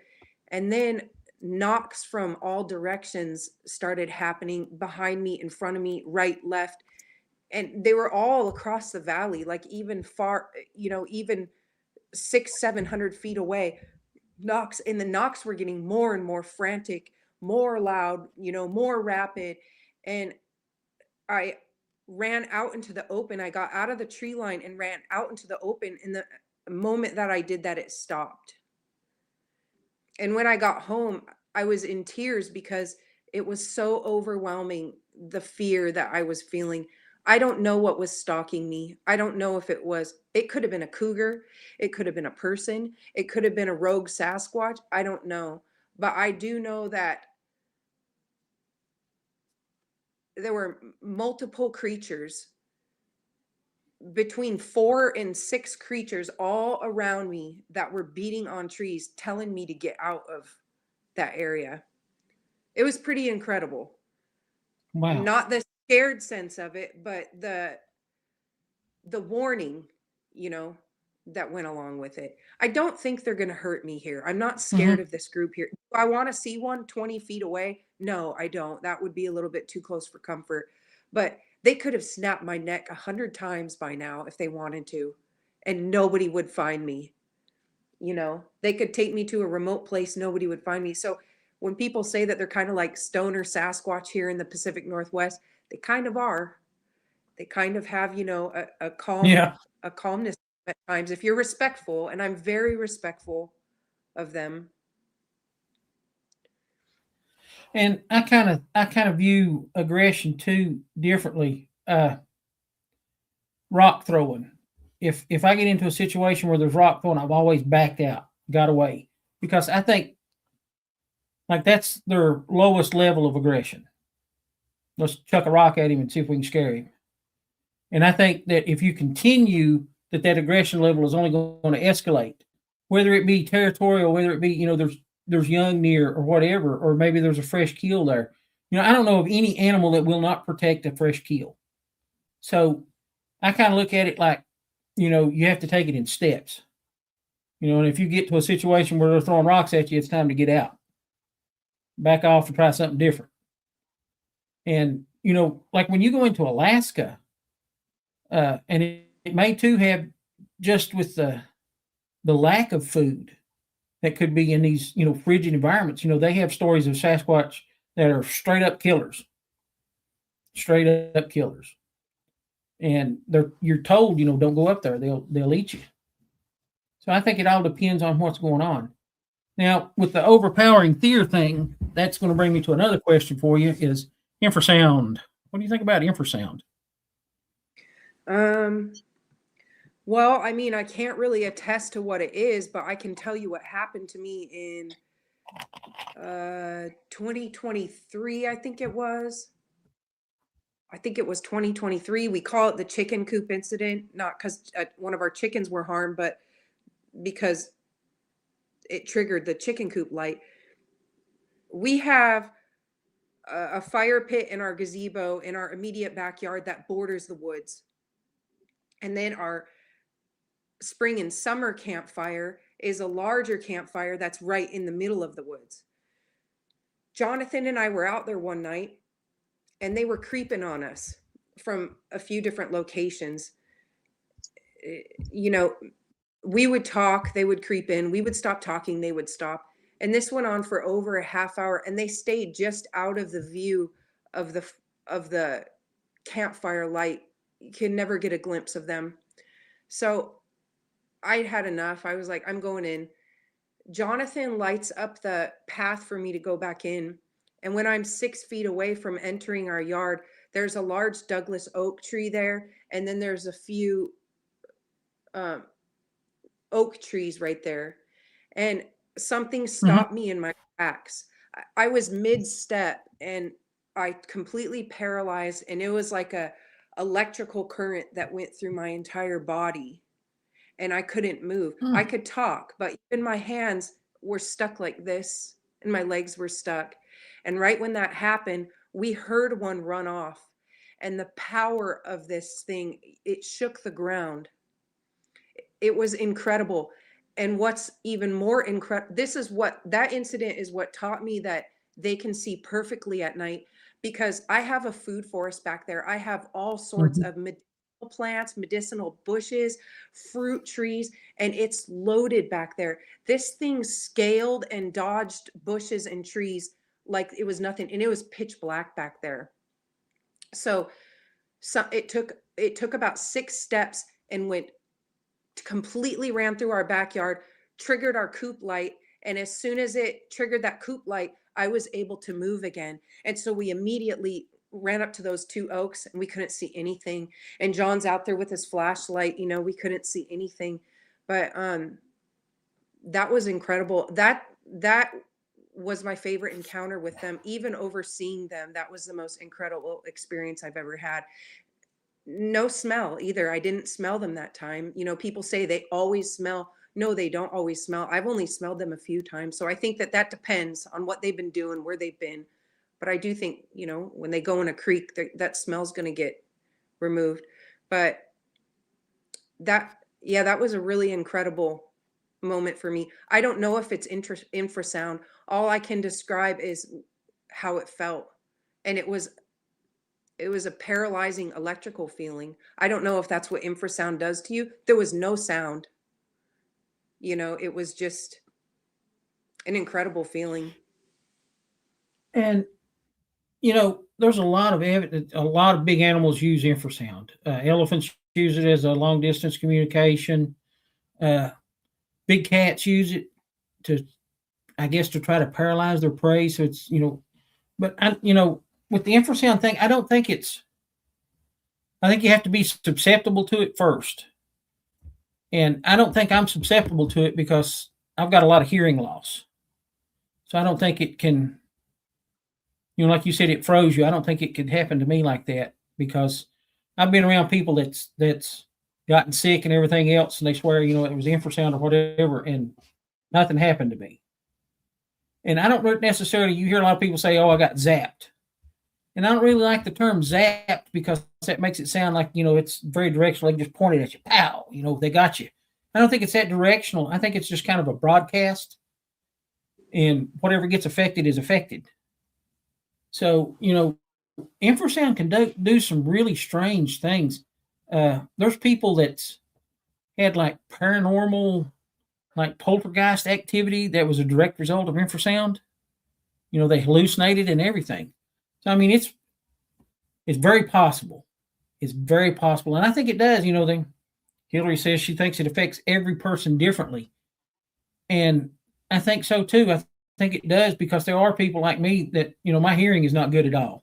My wife says I have selective hearing, but I like to be able to select it a little bit better to where I can hear everything that's going on and not just what's right in front of me.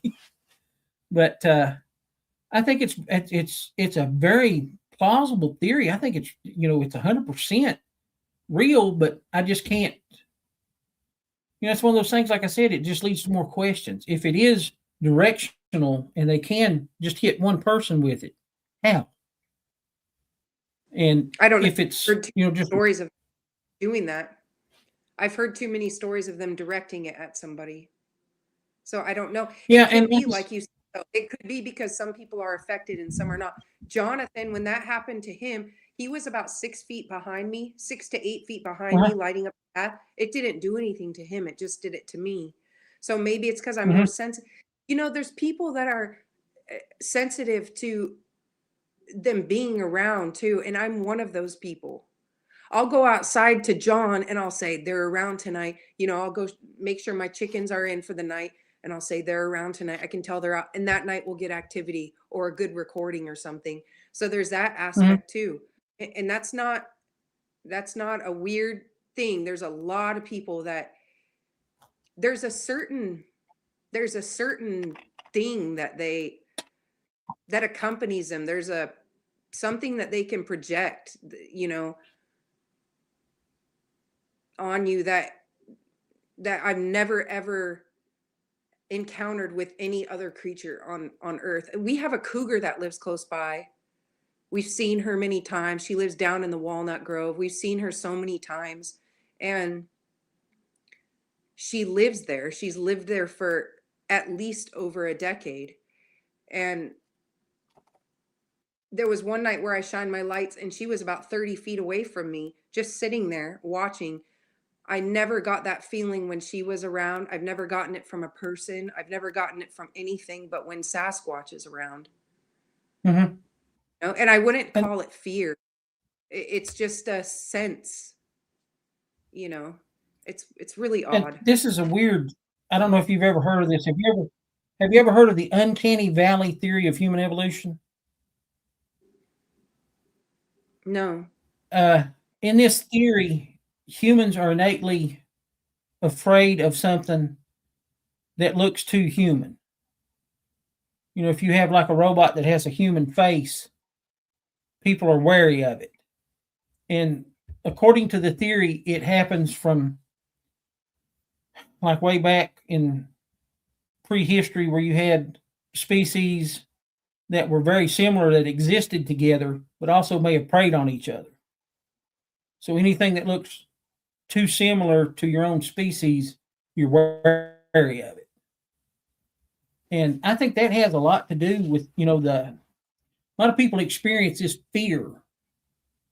They describe it as an overwhelming fear when they see it, because I think that probably has a lot to do with it. It's kind of a passed down type of thing, in our own psyche, to be wary of things that look too much like us. Mm-hmm. And, when you think about it, you hear Bigfoot encounters where it's very apish, just like we talked about earlier with it being like a purebred Sasquatch. And then you hear about encounters where it looks very human. And it might be, like we talked about earlier, like a hybrid of some sort or something like that. What's your thoughts on that? I really don't know. But almost every encounter that we've taken where it was Class A and they got a good look at the face, everybody says it looked too human. Everybody says that. Mm-hmm. So, I have that daylight photo of it from here up, but you still don't get the full look of it. You can't see the nose and mouth. You just get those beady eyes and that cone head. So Mm-hmm. I don't know. I really don't know. I have no answers as to what they are, and I'm not going to tell anybody what they are, where they aren't. All I can say is that they're a Sasquatch. They've already been named. They were named by the natives, and that's not going to change. Even as science acknowledges them, they're still going to be a Sasquatch. So we already know what they are. People say they're undiscovered. No, they're discovered. There's thousands of us that have seen them. Native tribes know about them. They're discovered. They're not acknowledged by academia, but they're still, they've been discovered, and so I just think that this is a really good moment right now in history for the subject, because like I said earlier, the days of being called crazy, that's over. Like, we don't care. This generation doesn't care. And I think that this is the time where like it moves forward, if everybody keeps putting their stuff together, the scientific aspect, all of these different roles that people are playing are even the paranormal stuff, like it all can go into the pot for now, and then when the picture is, big enough, then we can decide what we throw out and what we don't. But for now, I kind of want to see all of it. I kind of want to know all of it. And I can pick and choose what I want to believe. I don't have to believe anybody. I don't have to go with a certain way of research. Some people do it more scientifically, and that's great. I don't.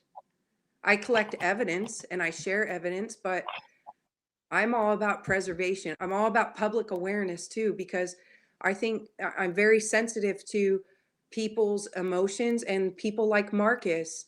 You know, I feel like if public awareness is there and people are aware that these creatures are here, it can really help with that if you do come across one, because that would be freaking terrifying to see one and you have no clue they exist. That would be, I feel like you'd be traumatized in a way for the rest of your life. You know, so we all have different roles in Yeah. this. We all have a different part to play, you know. And so we're just doing our part by preserving stories. And you know, like Cliff is more of a science guy, and I respect him a lot. He's got his museum that is preserving the scientific aspect, the physical aspect, and that's important too. Even the And you know, Hopi show, that's really, good. You know, because it gets people yeah. interested. That's the first step in. That's your first, you know, you dip your toes in with those shows. And I think, you know, too, those shows are great in one way and they're kind of bad in another way, because Yeah. these kids see all this action happening all the time. And just on my own experience, and I'll just talk about my own experience researching, 90% of Bigfoot is sitting in a chair somewhere talking to somebody else waiting for something to happen. And then you got that 10%, the magic hour. You got that 10% where you actually have activity. There was one particular property that we researched in Spotsylvania County, Virginia, and every time we was there was something. I mean, it was hot. Every time we was there, wood knocks, footprints, shadowy figures moving, you know, whatever. We saw, heard, witnessed all kinds of stuff on this one particular property. And I think that that's got a lot to do with it. You know, there's a big debate about whether Sasquatch has a home territory or whether they migrate. And I'm going to split hairs on this one. I'm going to come right down the middle. I think it's both, kind of. And I've changed within the past several years because I've sat down and thought about this. I think they have a huge home range, that they migrate between these different areas in their home range so they can find resources that they need. You know, there was a mountain lion that was recorded somewhere. I was in one of the New England states, and I don't remember which one it was. They traveled over 600 miles from its home range. It was collared and everything. Okay, so that's a cat that moves 600 miles. So if you take a Sasquatch that is mobile, and they are super mobile, but if they move over this big, huge, 1,000 miles, let's say they've got a home range of 1,000 miles, that is a huge space of land. A huge space of land. And I think that they do move between that home range into certain areas. And what are your thoughts on migration and home range? Well, I think kind of the same way as you do. I feel like if they're in an area where they have everything that they need, like here, I've recorded them in every month of the year.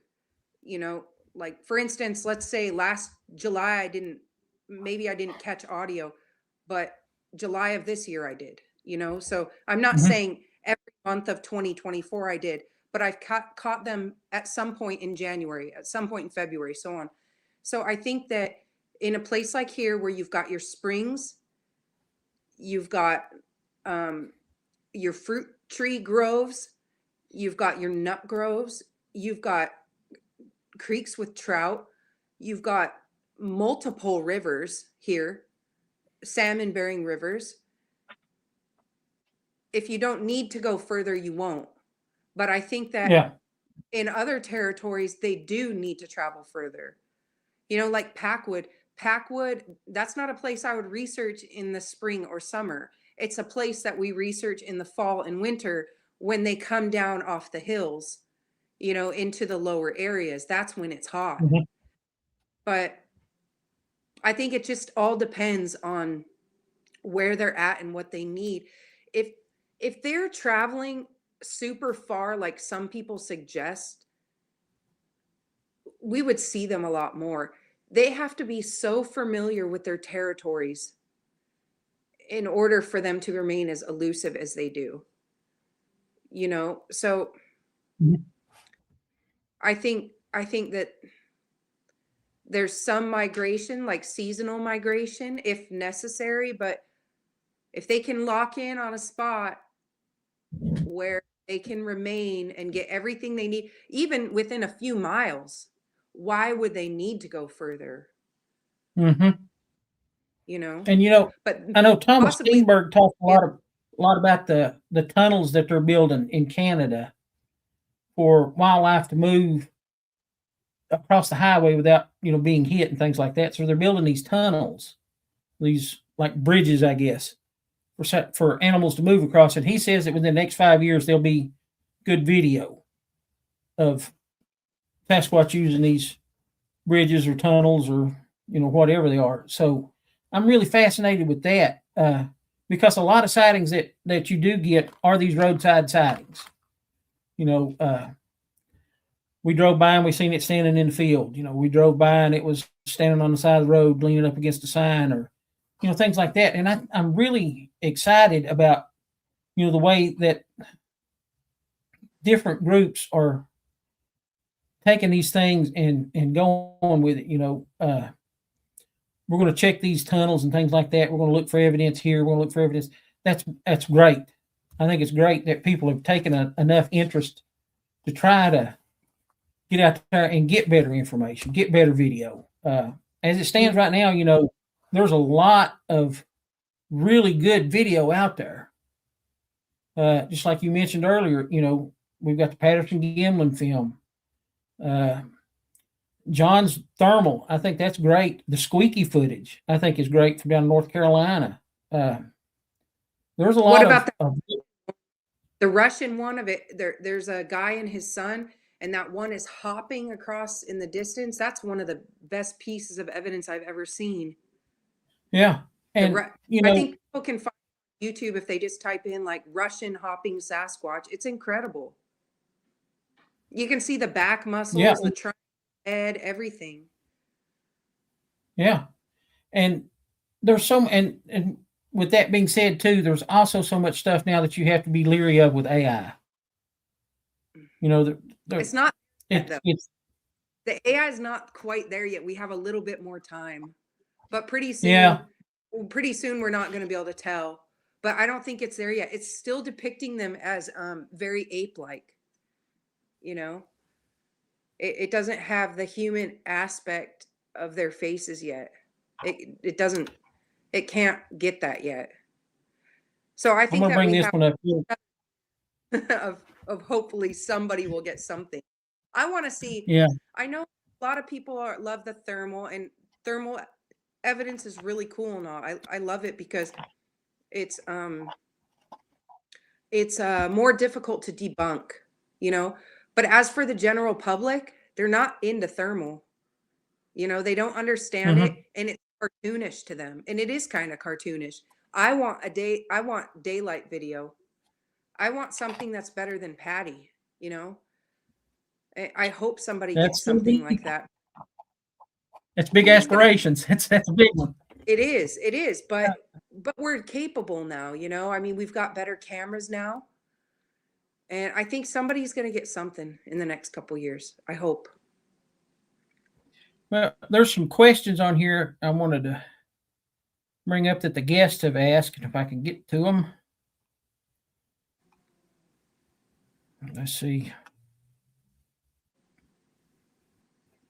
Right here. Mike Nation, with your recordings, have you ever caught like a tree squeaking with no wind? No, but we've heard it.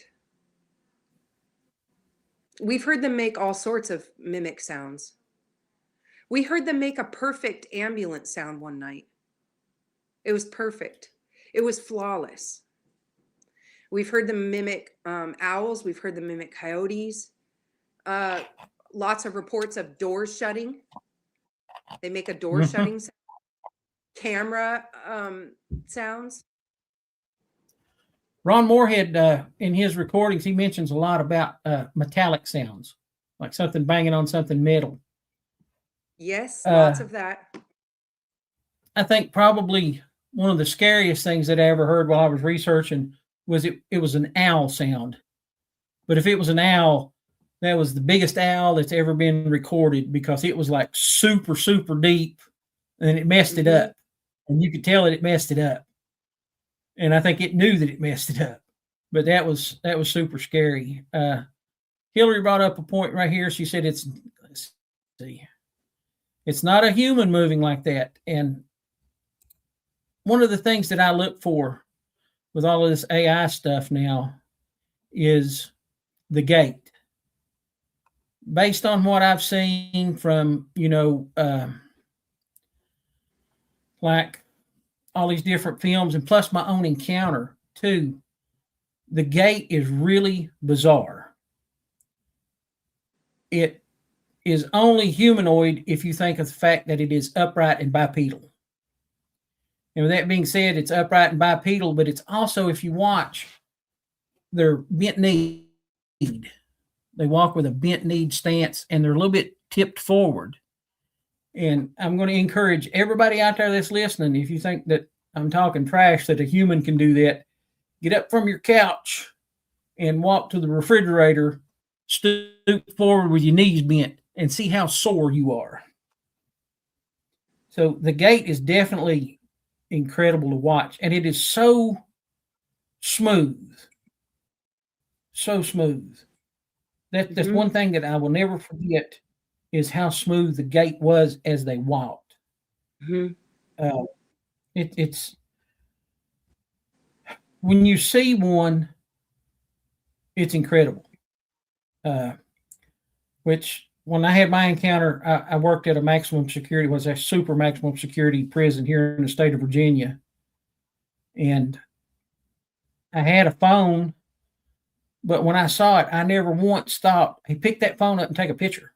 I was just completely amazed. It just completely blew me away as how lucky that I was to see one. Mark Marcel says, I've got an idea of burying dead in the limestone caves that are thousands of feet deep, but lava tubes in the Pacific Northwest, no. And what are your thoughts on that? I don't know. Hi, Mark. I don't know. I just don't know. There's a place, okay, on lava tubes. There's a place. Have you ever heard of the Klickitat ape cat that we have here? It's another weird creature. Well, that creature is over in Skamania County, over by those lava beds. And there's I forgot how many miles it is, but it's a massive area over there where the lava came in this way, and then the lava came in this way, and then this eruption caused the lava to go this way and this way. So you have all these magnetic sources running in different ways. And if you go in there with a compass or any type of equipment, it messes everything up. It's no man's land. People get lost in there all the time.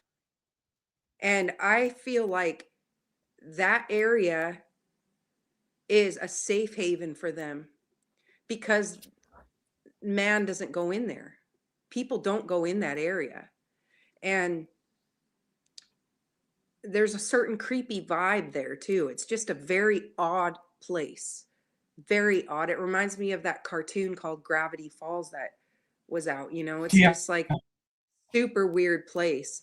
And I feel like in that area, they know all of the places where they can go, all of the safe zones that might involve those lava tubes. I don't know, but I speculate that, Skamania County, it was the first county in the United States to have a law protecting them.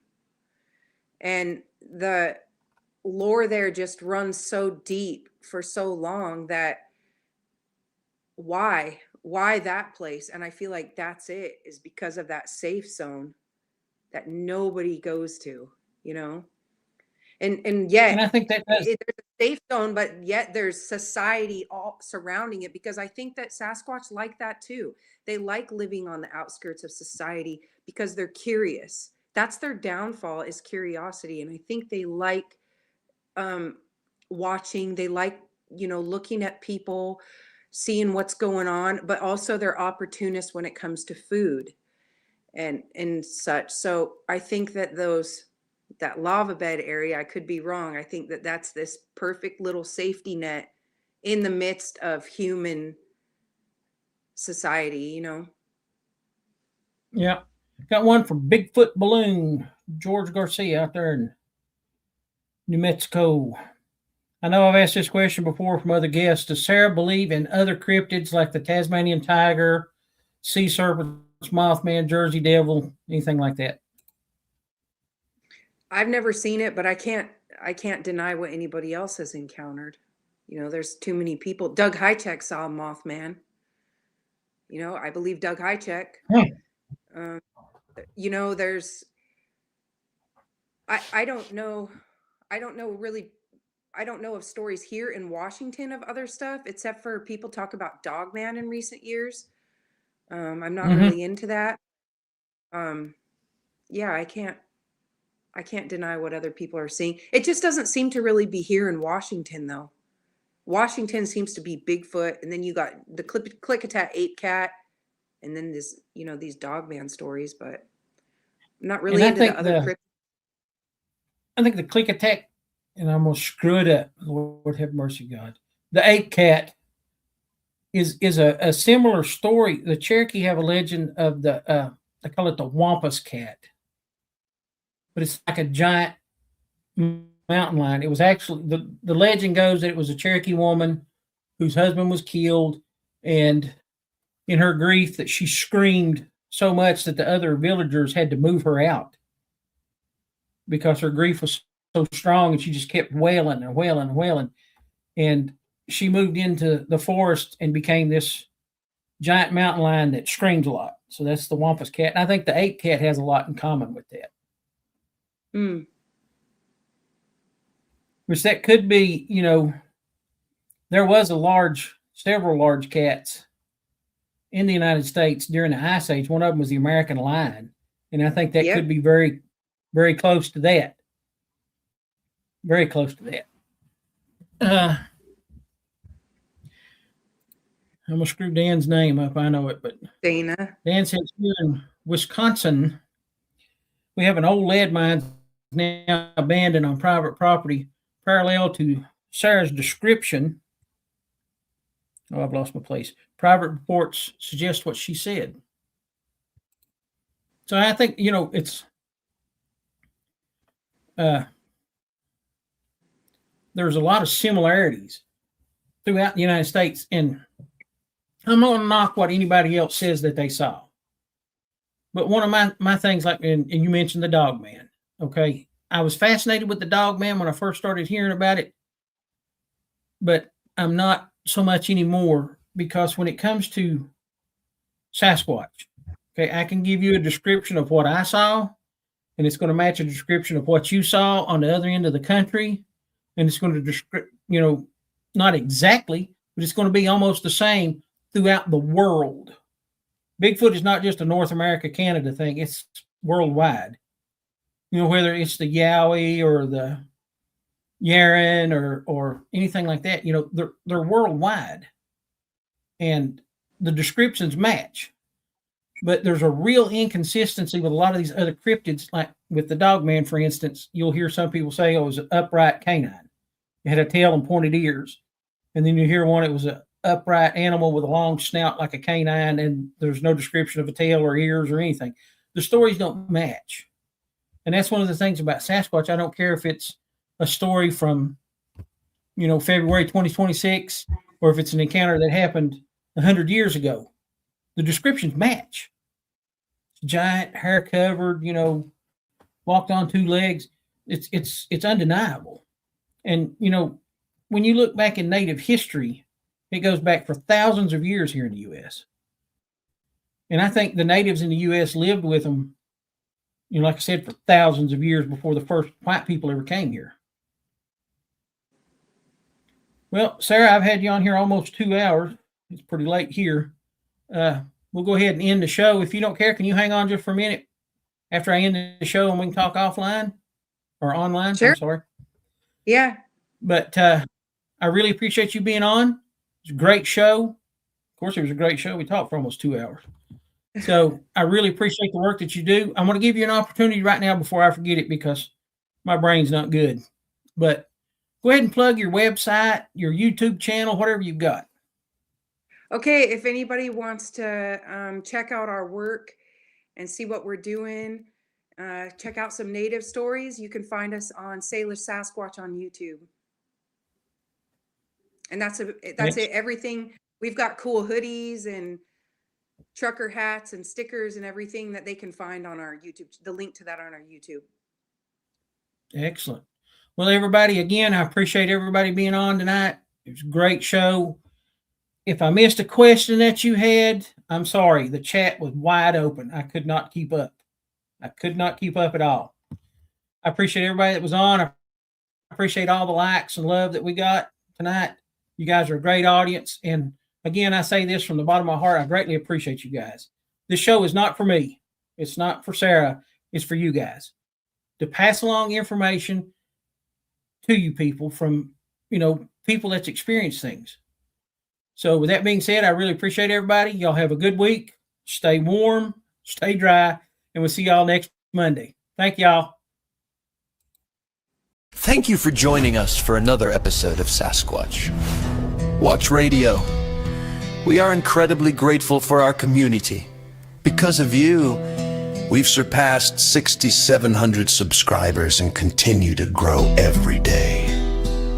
Our mission here at SWR is simple: to provide a platform for honest, down-to-earth discussions about Bigfoot, free from drama and ridicule.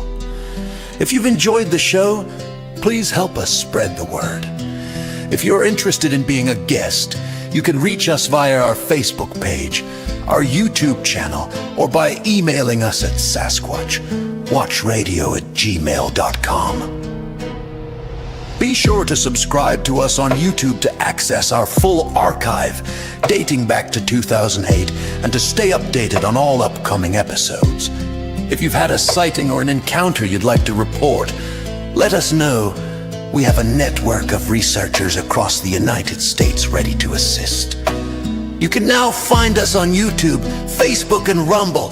Please leave us a comment and let us know what topics you'd like to hear next. We'll see you next Monday night at 9 p.m. Eastern. Until then, keep on squatching.